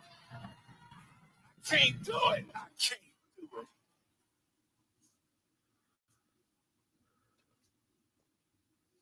It goes on for a while longer there. Who's the response underneath? Is that related? Oh no, that's not lady. No, I meant the lady in the. Okay, no, that's not related. That's another. That's another bookmark. Longshot, if you have my email, I'd love to hear from you on how you discovered the channel. And Longshot, I'd welcome you on here. Actually, we're studied on all those things. Yeah, I can't continue a political convo with two people who have not studied politics or utilitarianism or socialism. You don't have totally bad stances, but you don't understand how politically centrist you both are. This is a long form convo, not a chat convo. We're not centrist. I'm not centrist. Well, I am a centrist. I am. So, yeah, and I'm not. And I think this is something also totally bad. The use of the term "totally bad" signals to me where you're at, that you can brand people's ideas totally bad. No, you don't have totally bad. No, I know, but even using that framework for it. But the way I look at this is yes, I am a centrist. I'm a proud centrist. I am. Look, I have. Yeah, I live next to the airport, so there's a freaking air show. I was gonna say, what the hell is that? I was gonna say, did Longshot just hijack our Yeah, like but hack our show. but yeah, look, I am politically centrist, and I have some opinions that go in one direction, and some opinions go to another. And I don't totally agree with what that preacher just said, but there are a lot of people who do. So like it's sort of like this is what we're at with this sort of changing shape of the way that the that politics is going, and that's why I think Zion has a really great point that that that hey, look, these parties are changing, and and people are changing with them. Also, the reporter we were talking about the Centroid. That's a great name for you should release an album like a mixtape as the Centroid with like special Yeah, glasses, like Knight Rider glasses. This also it fits me. also people were we were talking about an association of black Fuck you, long shot. No, fuck you. No. Long shot. Political centrism is right now basically right wing policy. Long shot. You want to come on with us? Defend yourself. Come on. Let's not let Longshot hijack the show here. Long shot. Okay. All right. Fair enough. I won't allow Long shot to hijack the show right now. We're not going to negotiate with terrorists, James. Long shot. I'll have a one-on-one conversation with you. We can live stream it. We could do it another time. Yeah, and also just what James, we were talking about an association of black journalists. Yeah. So for the woman in the blue, again, I'm sorry, I keep forgetting Rachel Harris. She is intentionally not speaking for many other black people in the country. And why I asked you what your race is because it's dehumanizing to say to all these black people that they can't think that way. They just do, whether you approve of it or not. So yeah. Anyway, you could talk to James at some point, and but I mean, like, Longshot, you're coming across as a zealot, not as someone who thinks, and saying that people are uneducated and blah blah blah, know nothing about this and know nothing about that. And I just feel like, you and Rachel Harris could probably get along great. Longshot, send me an email. JamesBrownTV@gmail.com. Send me an email. We'll set up a chat. We'll go on one-on-one, and we can talk about political centrism versus your perspective. I'm more than willing to do it. And also, Longshot, if you're involved in music, good luck picking out people because there's lots and lots of people in music who don't fit into what your approved moral and political outlook is. So good luck with that. You can copy me on that email, feedbackdef@gmail.com. You probably know that already. Yeah. But this graph. Oh, sorry. Yeah. Let's. You go ahead. What were you going to say? This graph, super interesting, man. This is. This just goes to show this underscores so well the point you're making, which is that the parties don't adequately address a range of issues.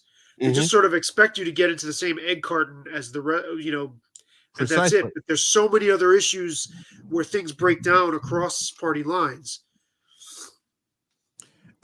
Precisely, and I think, just to give a better sense, and I wish I had a telestrator, but the old Republican Party was more like it would start with the business, sort of circle around national security, law and order, sort of like around here, where my cursor is going around. And Trump has moved it over here. The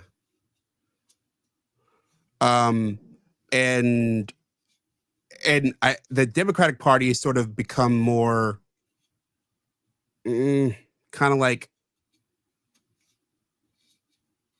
here. If you, I think that's fair. Where my cursor is circling around.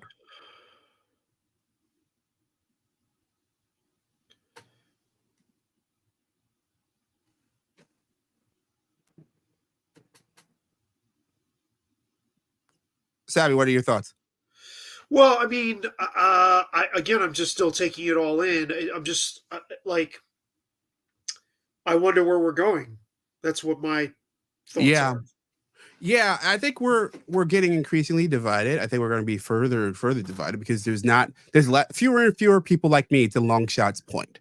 Like there's just like I am, I've been a unicorn for most of my life, and I guess I'm going to die a unicorn because the people are vacating the middle and we're getting in a trench warfare kind of circumstance.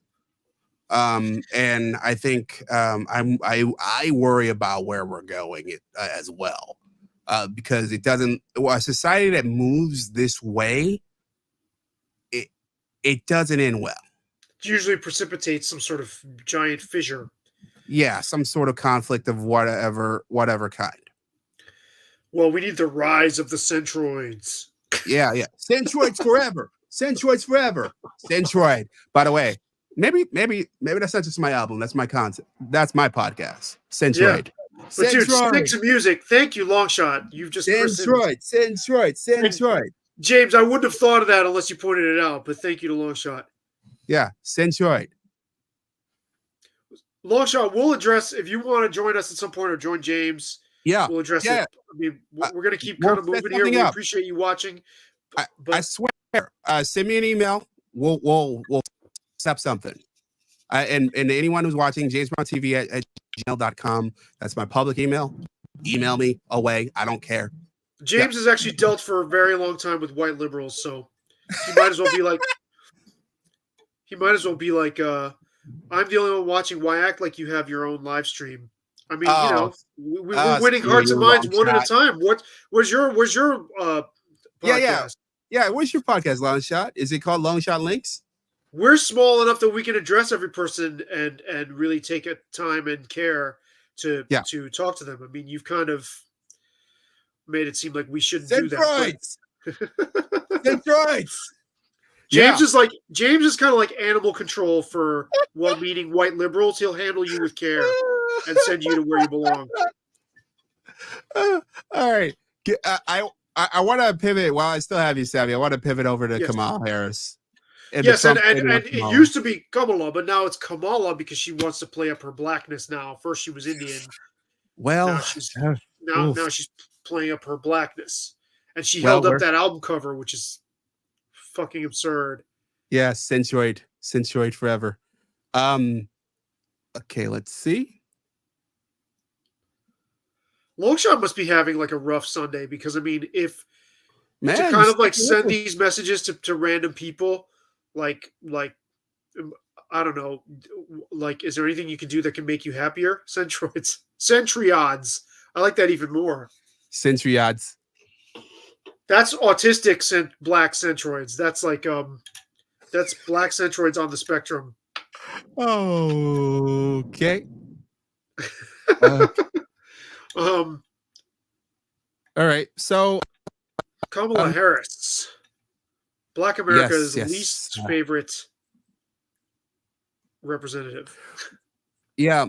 So here we go. Ooh, her expression's totally different. Rachel Harris is only on the ticket because she is a black woman. Well, I can say, no, I think it's maybe a little bit different. So I've known her a long time indirectly, not directly very much. And she was always of Indian heritage, and she was only promoting Indian heritage. I didn't know she was black until a number of years ago when she happened to turn black, and now she wants to be known as black. So I don't know, is she Indian or is she black? She has always identified as a black woman. I respect either one.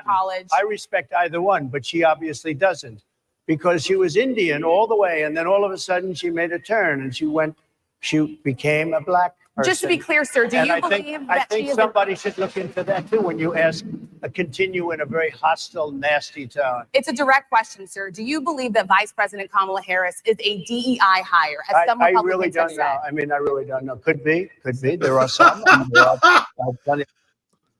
Holy shit. All right. I'd like to follow this up with another clip that answers that last question. Well. Let me to the clip Yeah. we just watched though. Yes. There is something difficult about when Trump dog whistles and Yeah. panders. Yeah. How do you pin him down and say, "Look, dude, you said this. What the fuck Mhm. did you mean by that?" Right? Like that is a tricky thing to do.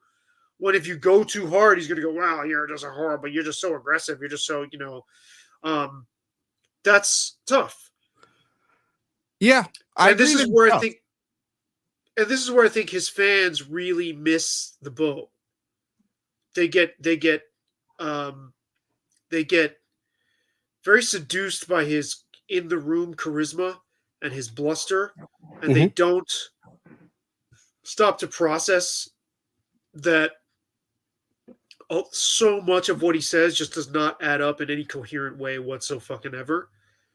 And he's very squirmy, and I like that's why when you said this guy's got tons of charisma and he's got balls, when you texted me that, you were speaking about being in that room in that setting and Yes. taking that on.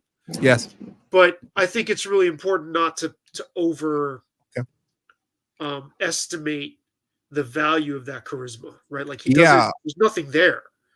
But I think Longshot Links is actually reading my mind here. She or he says, "What I cannot be allowed to play up my ethnicity." I always say the word wrong, but you can criticize a politician for emphasizing half of her ethnicity, as if politicians don't lean into aspects about themselves. I agree.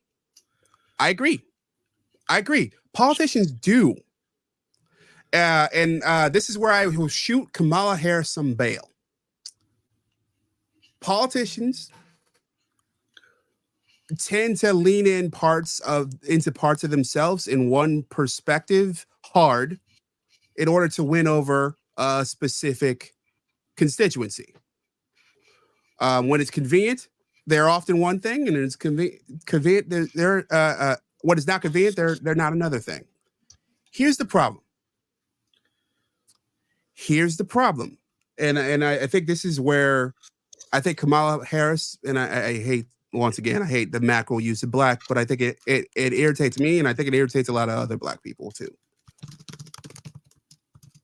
It is that we saw at one point she did hype up one part of her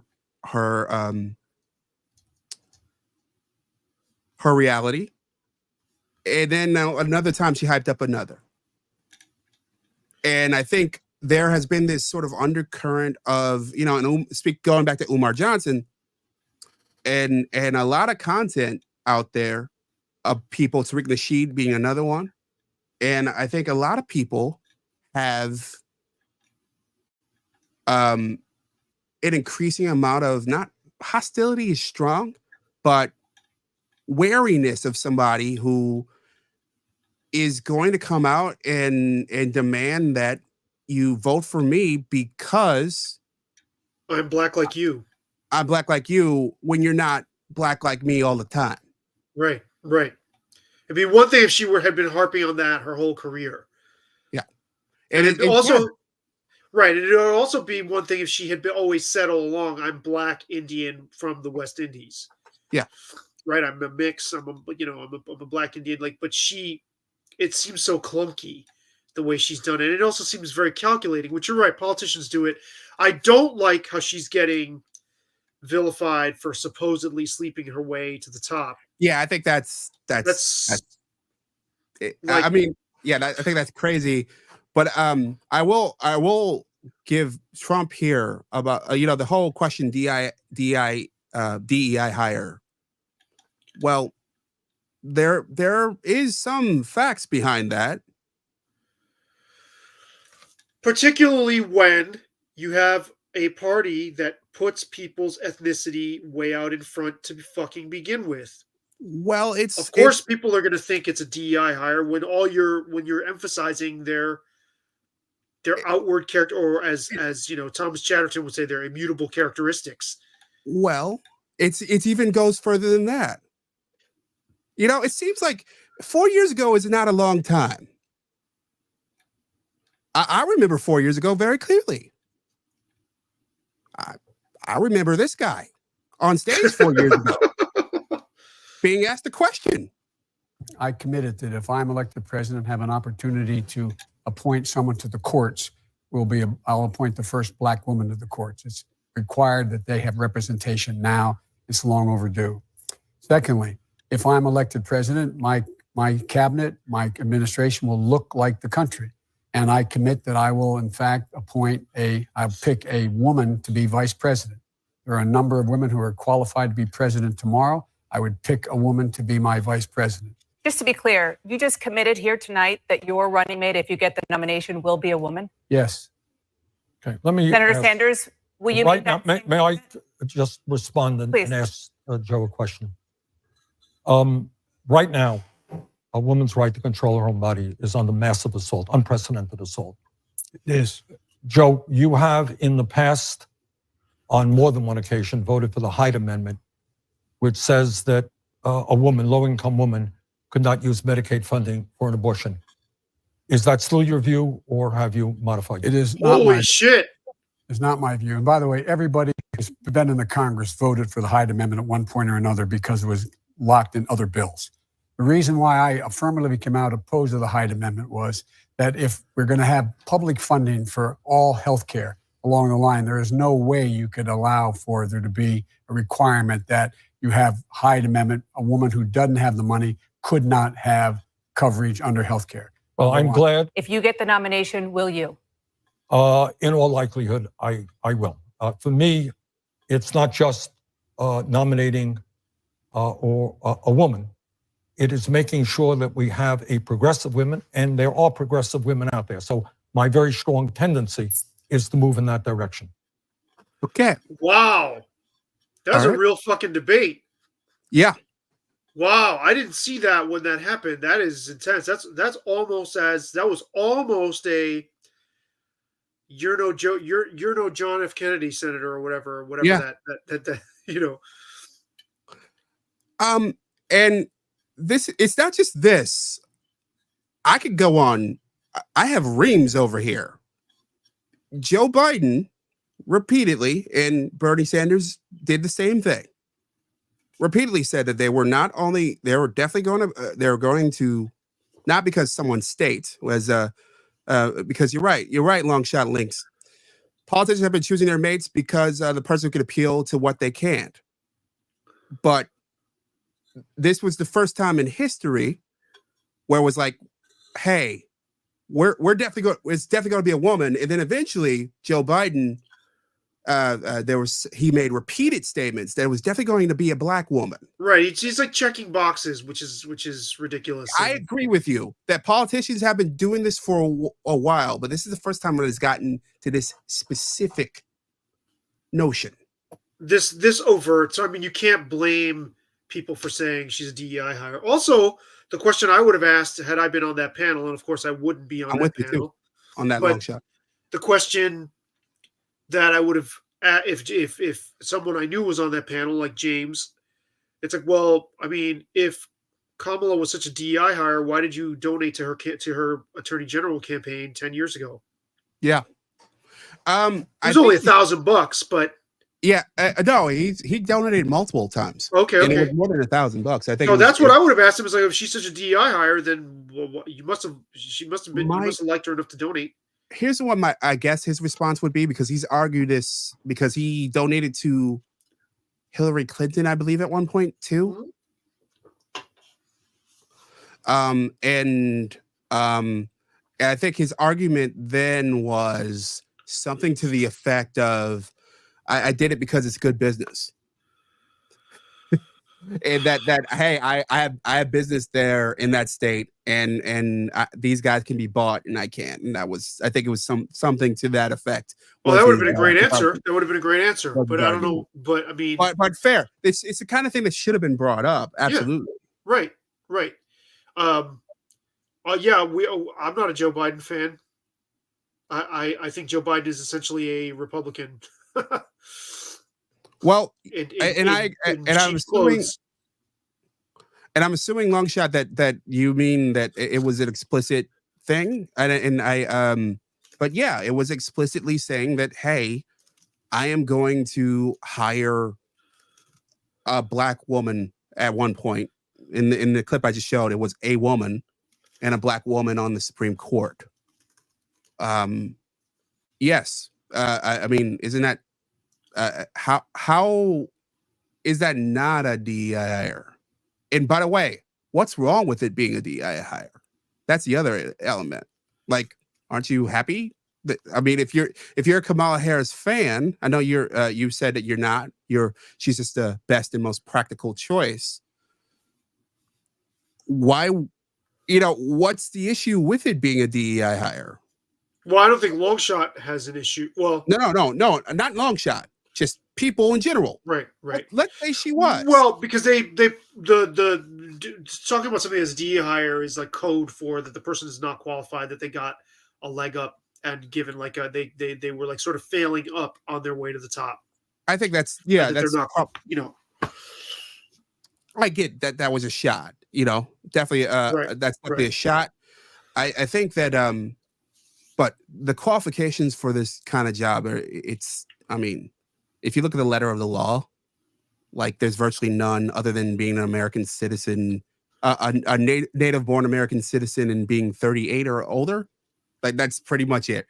Like there's no other like there's no other qualifications to be president of the United States. Like it's literally that's all that's in the Constitution.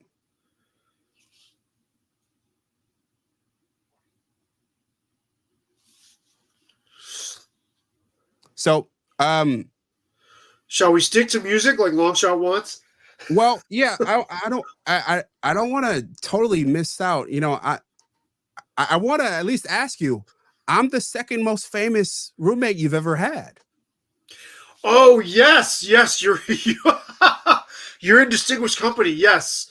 So this is a little bit shocking, but for those who don't know, I was briefly roommates with Josh Shapiro.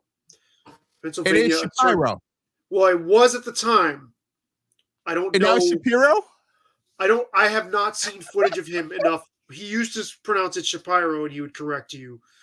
And I want to handle this carefully. So we were in college in the same dorm room for maybe a month, and this won't surprise you, James, because James has also lived with me. He requested to be transferred out of the room. We just were not. It was kind of like oil and water. Although, I mean, I was 18 at the time, and I don't even really remember the specifics. It wasn't anything like super major or huge. The potential Democratic vice presidential candidate on the ticket. Yes, the governor of Pennsylvania. I said Attorney General, but was my roommate briefly at U of R. And I made a lifelong friend out of that because he was friends with this guy, John, who I'm still friends with all these years later. And he and I became friends after that. But yeah, I mean, it's been really surreal and so all of my friends from like my U of R circle, several of whom I'm in touch with on a regular basis. I don't know if I've mentioned this on the show before, but I have 6 friends in that circle, and we are in like email threads that have been going for like the last 30 years. Like, I mean, we are in touch either via email or text or in like a chain thread on average of once a week, if not much more than that, for the last 30 years, which is really unusual. And I feel really lucky. And I haven't seen those guys a lot, but like we talk a lot. And Professor Pete is in that group of people. Okay. Professor Yeah. Pete knows Josh because Professor Pete was involved in student government at U of R. So he had some interactions with Josh. My friends in the other email thread were mostly in the same dorm as me and Josh, so they knew him too. Briefly, until he transferred out. But yeah, it's been really surreal watching this all unfold. I mean, I had known about his political career, but I'm excited for what could happen. I mean, I don't know that he would talk to me. I don't know that he shouldn't not talk to me. It would be super, super, super interesting. Like I would be ecstatic at the opportunity to interview him for some outlet. You absolutely should try. I'm definitely going to try. Yeah. I am. It would be very interesting if the vice president of the United States, you live with him for a month. I know. It's crazy enough that it's a governor, but yeah. I know, and had a rough experience of it. We broke up as roommates. Yeah, and I mean, I don't want to say too much. I mean, he was a kid. Yeah, of course. I mean, when you were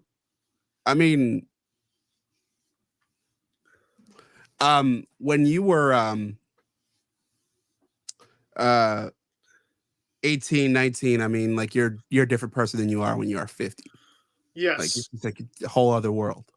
My favorite memory of him, or the memory that stands out the most, is really, really innocuous as a roommate. He was late to basketball practice once, and his coach made him as like homework to get to be allowed to play.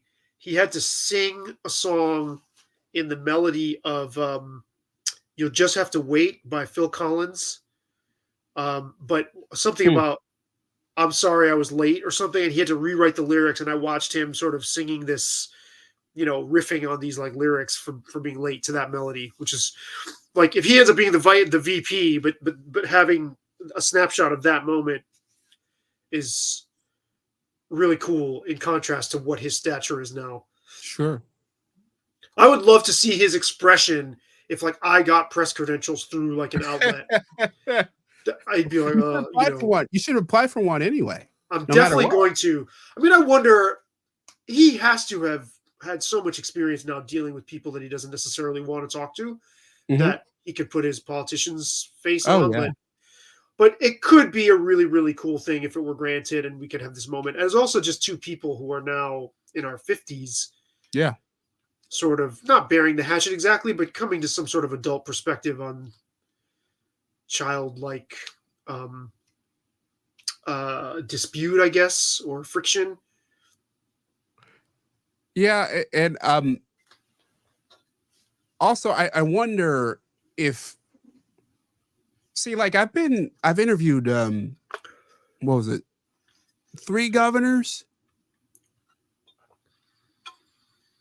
3 senators, I'd say about 4 or 5 Congress members, and a crazy amount of state politicians. I wonder, but I never knew any of them personally before they obtained that power. I wonder how it would feel. You know what I mean? For them or for you? Well, both ways. Yeah. Like I've known people personally before they got elected to office, but not that high up. Yeah, I mean, one of our friends in that circle, one of my friends in that circle, observed about him, like, well, he obviously had ambition even then. Like, he ran for student government, and my friend Professor Pete does polling and works in politics. So it's like there was something already there in both of them, inclining them towards that world. My fear would be that he's such a sort of establishment figure that I guess I would have the same challenge as what those women on the stage would, which is to try to get to the human being there. And also, but to discuss policy and stuff in a way that he would want to even engage in the conversation, to sort of meet him where he's at, but also try to draw him out and show us who he really is. If you're in that lifestyle, how much does anybody get to see who you are? I think it's mostly concealed. And just from my I've had a lot of interaction with elected officials.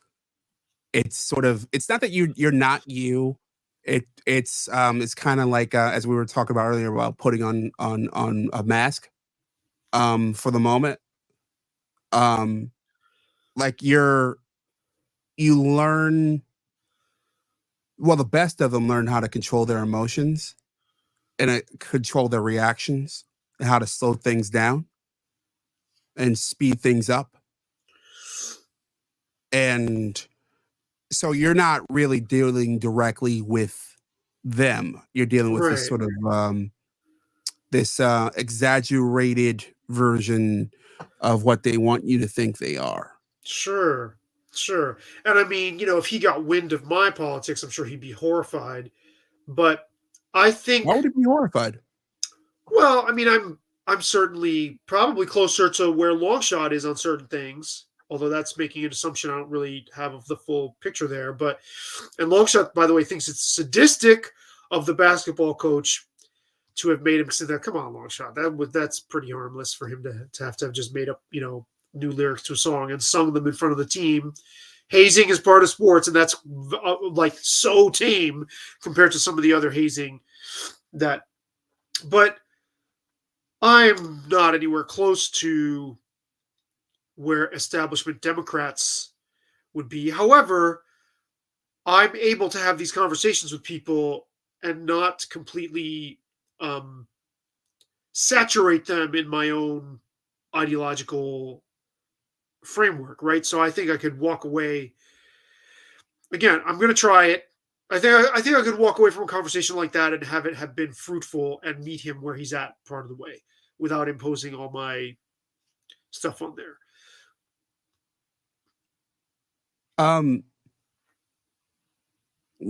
Would you on any level be have you interviewed a politician before? No, I don't think so. I am pretty sure I have not. I was in the room with Elliot Spitzer before his downfall Yeah. at a local benefit or something, and he spoke for like 5 minutes, maybe not even that much. He just got Yeah, up and probably said not. something, and I find that mode of being really fascinating because there's something deeply inhuman about it, but there's also something that I admire about it. I wrote a speech for Rajesh Barnabas, our Oh yeah. friend, Yeah, who yeah. ran for local office. Yeah, county legislature. Yeah, and he asked me, he invited me to his campaign wrap up party with his family was there and his friends. And so he's like, "Hey, listen, can you sit in the corner and write a speech for me?" And I'm like, "Dude, that shit, I'm on the spot." I'm like, "Sure, I'll try it." And I fucking loved it. And he ended up not using my comments, but he was like, "Oh, I'm gonna be busy talking, so I just want you to jot some things down. You'll know how to do it." He was like, "You'll know what to say." And I loved putting myself in the voice of someone else for political, to say something with a political valence to it. I was so fucking into it. And so now whenever I write biographies for bands, I will make up quotes for them. And then I say to them, I'm like, "Okay, you'll probably see some things in there that you did not say. But the point is that it's supposed to sound exactly like you. You're supposed to read that and go, I would have said that. Based on our interaction, I'm sort of channeling you." And so far, it's worked. They're like, "Yeah, that's me," and it's a real thrill. So I would fucking love to do that. No comment. How come? How come? Oh, are you No saying you? comment. Oh, know. I'm trying to figure out why. Not going there. I'm trying to. The gears are turning. Like, what is he not telling us? Uh, Maybe you've written these speeches before and as a ghostwriter on the down low. no comment. Okay. Well, you'll have to tell me later because I'm still stumped. Yeah, it should be obvious to you. I have not interviewed a politician. I think I'd fucking love it if I could really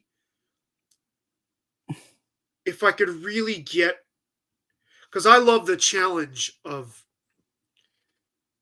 interviewing.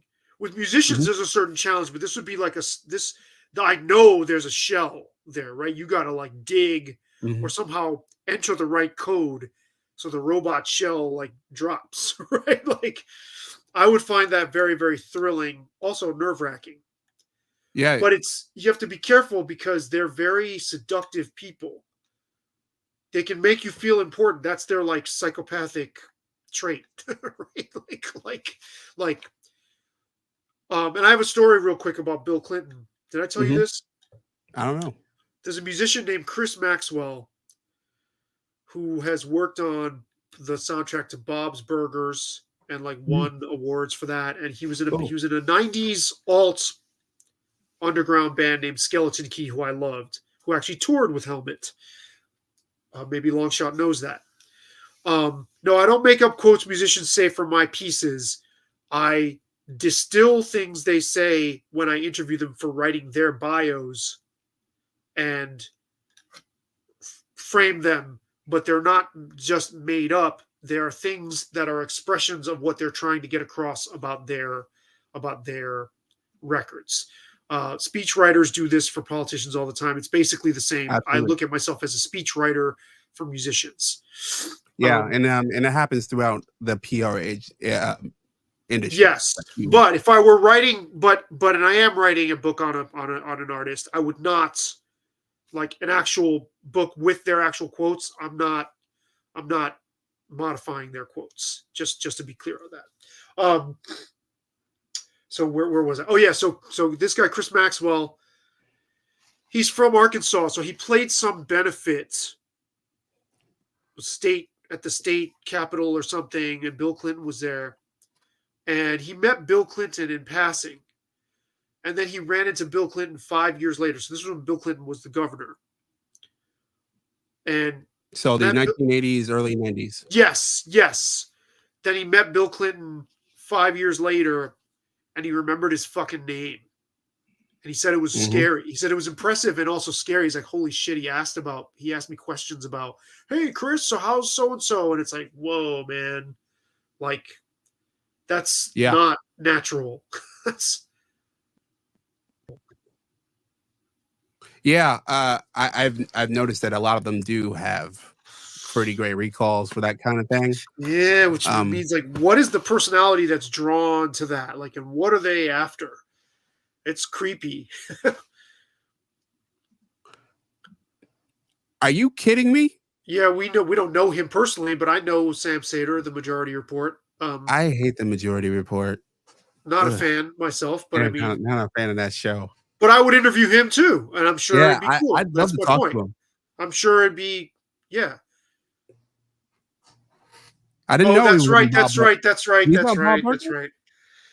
right. Sam Sater does not come from. It's like I don't know what. Right, the comics like took over politics. Yeah, they like took over public discourse. I think it's time for a change. By the way, with that, I'm sick of it. Let me ask you this: what is a word for? I was going to Substack post about this. What is a word for someone whose ideas you really admire, or the feeling? I don't think this word exists, but their ideas, they say things that I agree with. I'm like totally on board. I even like the tone, but there's something about them that fucking irks me and annoys me. And then I don't like, this is how I feel about Bridget Fetisi. I just, everything she says, I'm like, wow, this is wise. And then I just unsubscribe. I'm just like, there's something about her tone, her presentation. Yeah. And also, I mean, she's brilliant, and literally everything I've heard her say makes absolute sense to me. But then also this like sense of like the comedian as prophet. Get the fuck Yeah. out of here. Yeah. It's really come into vogue post Carlin. And it seems like something that that Carlin has it's like everybody wants to be that political animal. Only I think most of them miss Carlin's perspective. Like if you actually go back and you watch a full Carlin special, you never feel like he's a Democrat or a Republican. You feel like he's a guy who's throwing rocks at the system. Yeah, like Bill Hicks also.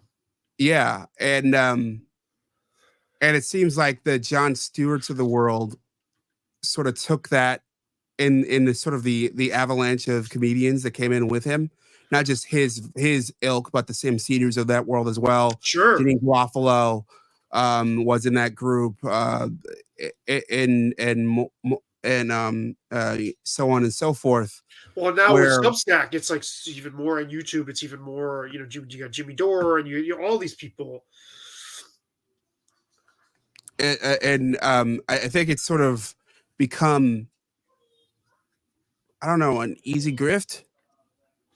Yeah, and not just a financial grift, although there's that too, but there is a social currency and a moral currency grift where they Sure. can there's a soapbox ready built for them as these wise observers of Sure. humanity.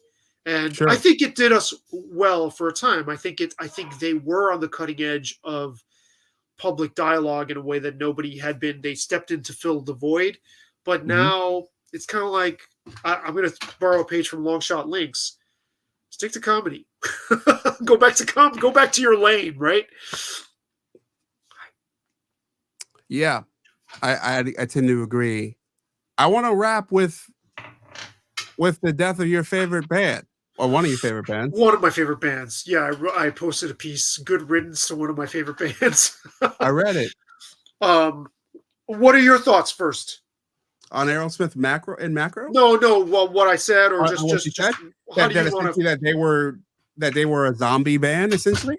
Yeah. For ages. I think that's part of the lifeline of the lifetime of a famous person or famous group or a famous entity.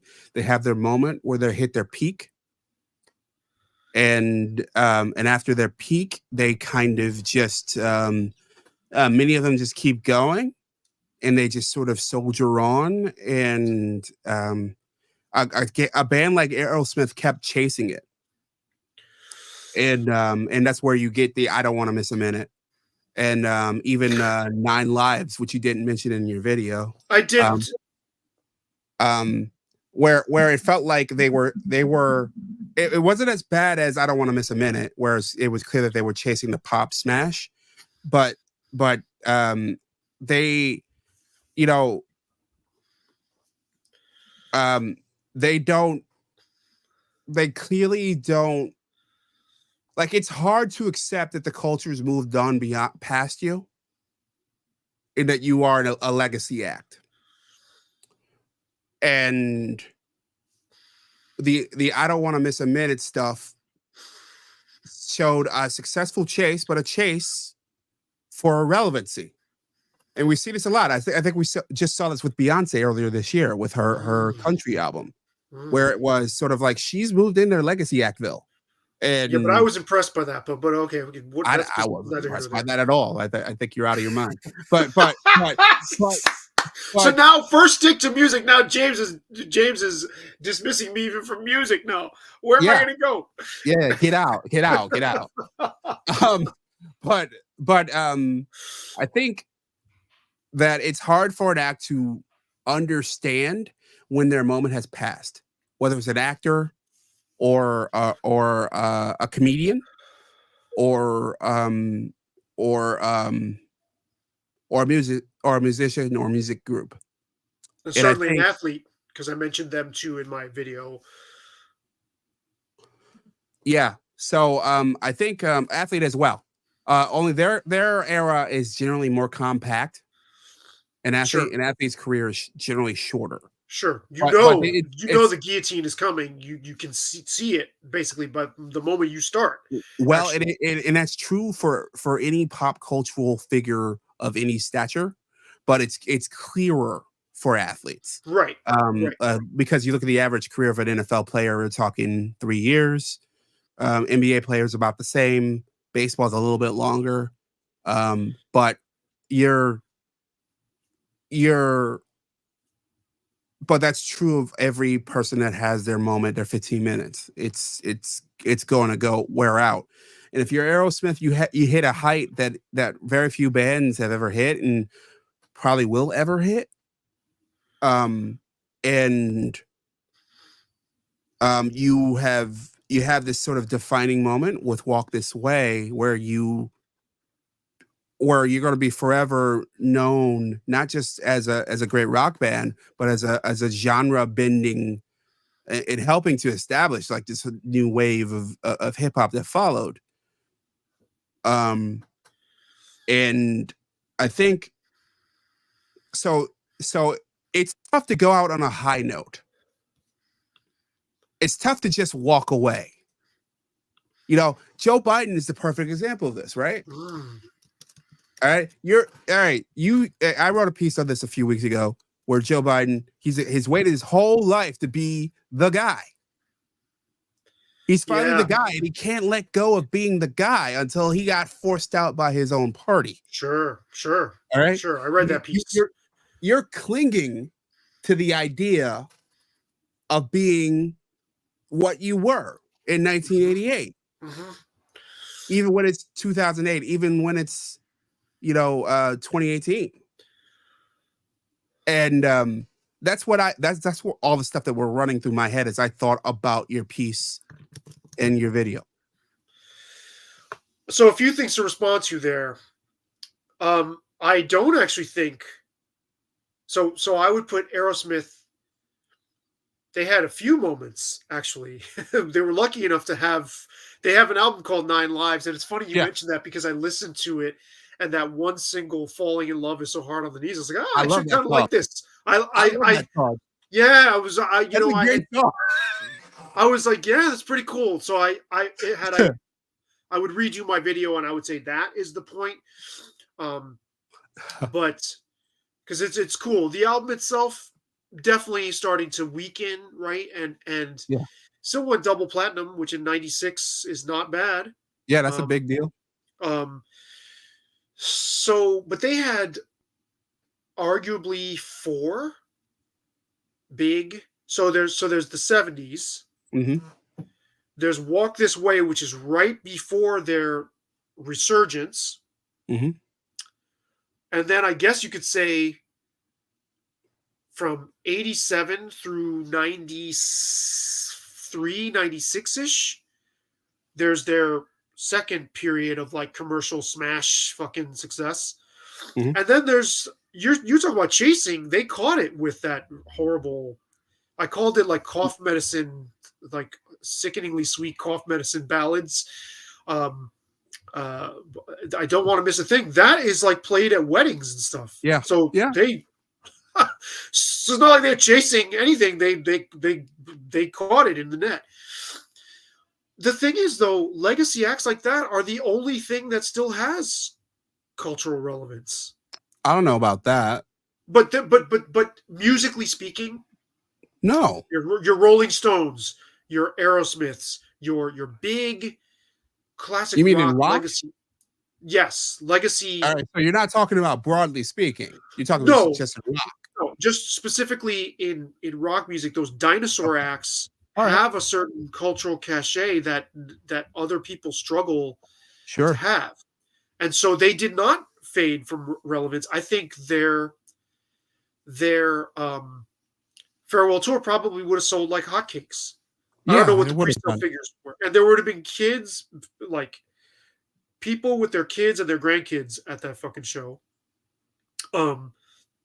But as far as where they are removed from their greatest work, I mean, it's almost 30 years since anything that I even remotely cared about. And I placed their peak in the 70s, Wow. right?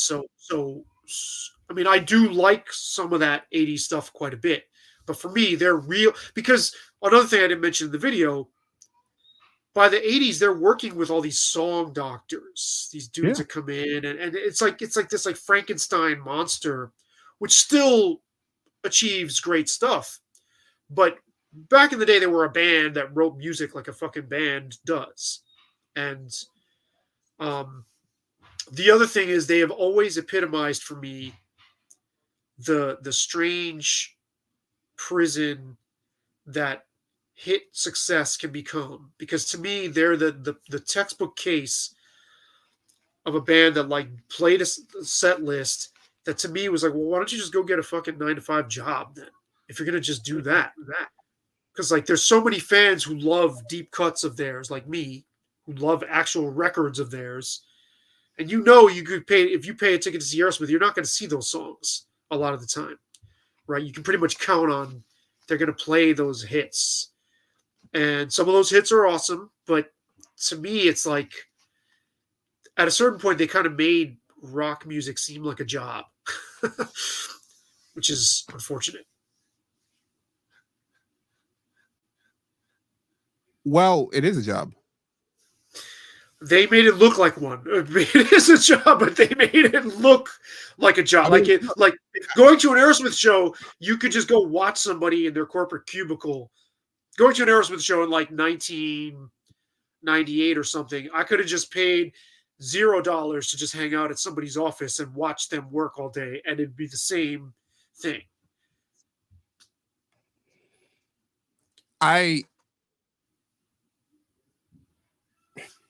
Look, I do think there's something to what you're saying about like after a while, I think of REM, right? And how they said that they would never continue the band. I think after Bill Burry, was it? Bill Burry? Bill Berry had Bill the Berry. aneurysm, stuck Yeah, around, and then quit. and then they kept going. Yeah. They swear they're never coming back now, though. They don't swear, Yeah. but they seem pretty determined. Or I think of the now dead and company having a goodbye tour and then then not going goodbye. not dead at all. I mean, geez, like you can't get dead enough is what they should call it. Well, there's just something to this that is just a commercial, mechanical, business-like nature that you evolve into once you get away from that young sprite group at the beginning of your career. I was talking this morning, I was at breakfast and I was talking about Radiohead and Radiohead coming together at school at like 18 and 19 years old as on a Friday in the Headless Chickens and being kids with guitars playing and scrapping around, and how it gets back to the whole age thing we were discussing earlier, where as a kid, you're just it is a scrappy operation. It is about artistic expression. And as you get older and there's a machine that's built around you, and some that's because of what you want, and some that is just by the nature of becoming a star. And you want to preserve that machine. Well, the machine needs to preserve itself because there's lots That of as jobs, well. there's families, there's lots of people working around it, and your manager is going to try to do everything they can to keep it going. And I've heard, wow, I think Longshot is off. When you're a centroid, the distance to every political position is equidistant. What do we got? Yoda on here.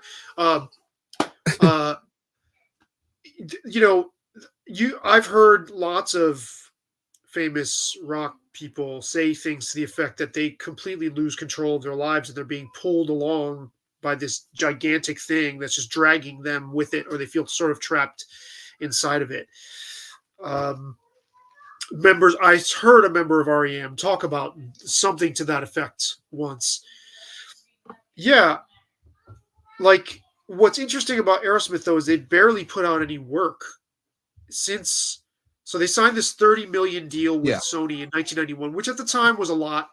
Yeah. It was like probably close to 90 million, not quite 3 times as much in today's money. Now a deal like that would be even huger, I think, or at least for the publishing would be, but Well, someone of their stature, if they were to sign something like that now, that would probably be $250 million. right, exactly. But for the time that was considered it was a big deal. And they still had 2 records left on their contract with the other record label, Geffen. So this was their original label, Columbia. They were on Columbia to begin with for their classic period, then switched to Geffen.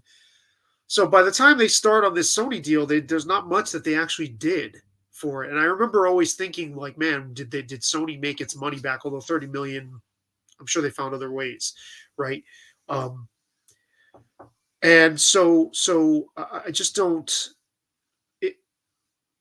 It's not so much the struggle for relevance. It's more like what did they actually even do other than just play shows over and over and over? Their last record was 2012, and that was like 8 years following Well, a covers album, right? Right. They did a blues covers album that was supposed to be Yeah. original music, and so Yeah, they were over the hill. totally. Yeah, they were just in they are in Legacy Actville. And I don't I feel like the other element that I was trying to speak to that you mentioned was sort of like how musicians more than most get to call their last shot, basically. Right. And I think the thing that's left out is that it's rarely actually their last shot. They get to call their last shot certainly more than athletes do. They do it a lot, and then right. The Cure retired in like 1990 something, and they've been around forever since then. Dead and Company. That's so funny you mentioned that because I remember thinking, oh wait, they're still around. Like this was a long time ago because it started out as just this one last hurrah. And they just did the Vegas Sphere. Mm-hmm. Boy, that one last hurrah really. Well, even worse, their one last hurrah happened. Years and years and years went on as they had more last hurrahs. And then last year, they said they were going to have one more last hurrah and it was going to be over. And then the Sphere was like, hey, can you come hang out here? They're like, sure, we Hell did yeah. that. And then it was so successful that they kept extending that and then went for like a month straight or whatever. Like it's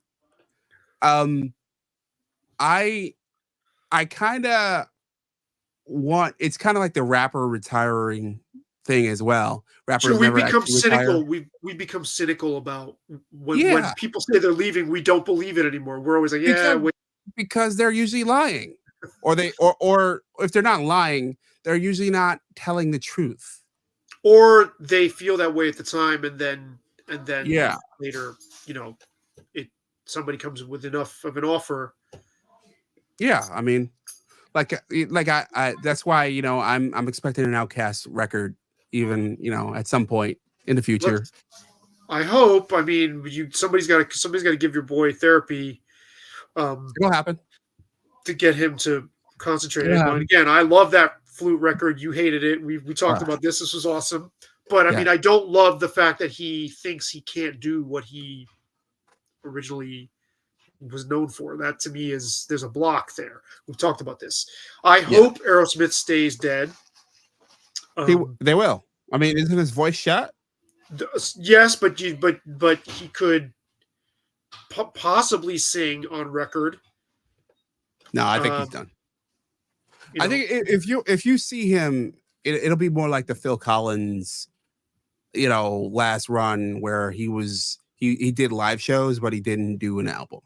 Right. Like, and it was a painful live run because his voice was gone. Sure, and he's in rough shape. I think Steven Tyler should just talk. If his voice can even handle that, he should definitely. He's a talker. Yeah. So. Okay. So. On that note, you want to plug anything? You want to let's wrap? Just my Substack. I mean, I wrote about this. I've been really good now. I just take my phone and I'll do like a short video, and I'm getting really good about posting these things quicker. And my YouTube, if people, long shot is watch this from my YouTube, but hopefully people go to my YouTube. It's Feedback Def on both YouTube and Substack. I post slightly different things on each. Sometimes they're the same, but yeah, I started every day just talking into my phone about something off the top of my head, and there's always something, and posting shorter clips like the Aerosmith one. And you can find me James Brown TV everywhere. Maybe Centroid podcast. And I am ramping up media studies. I have a grand plan for Cool. it. Cool. Where I'm gonna walk through. I had a brainstorm last night about how basically to tell the history of mass media. Whoa. From my perspective. From what perspective? From my perspective. Oh, My- I love that idea. Yeah. I love that idea. I look forward to that. I've been enjoying your short audio segments, and Thank I you. would really love to. I'm wondering when you're going to do more about TV and film, though, pop culture stuff. Yeah. It's I'm working on it. Okay. Yeah, I mean, there's always stuff. I guess I will be. If anybody has any suggestions on how I can, if anybody wants to put to platform something with Josh Shapiro, I'm all. Yeah. I'm open to that. And what was I gonna? There was one last thing. Oh yeah, stick to music. I think that'll be my non-music platform. We're talking only about not music. Stick to music. So, all right. Well, on that note, Yeah. All right. Well, later, y'all. signing off. All right. Thanks, James.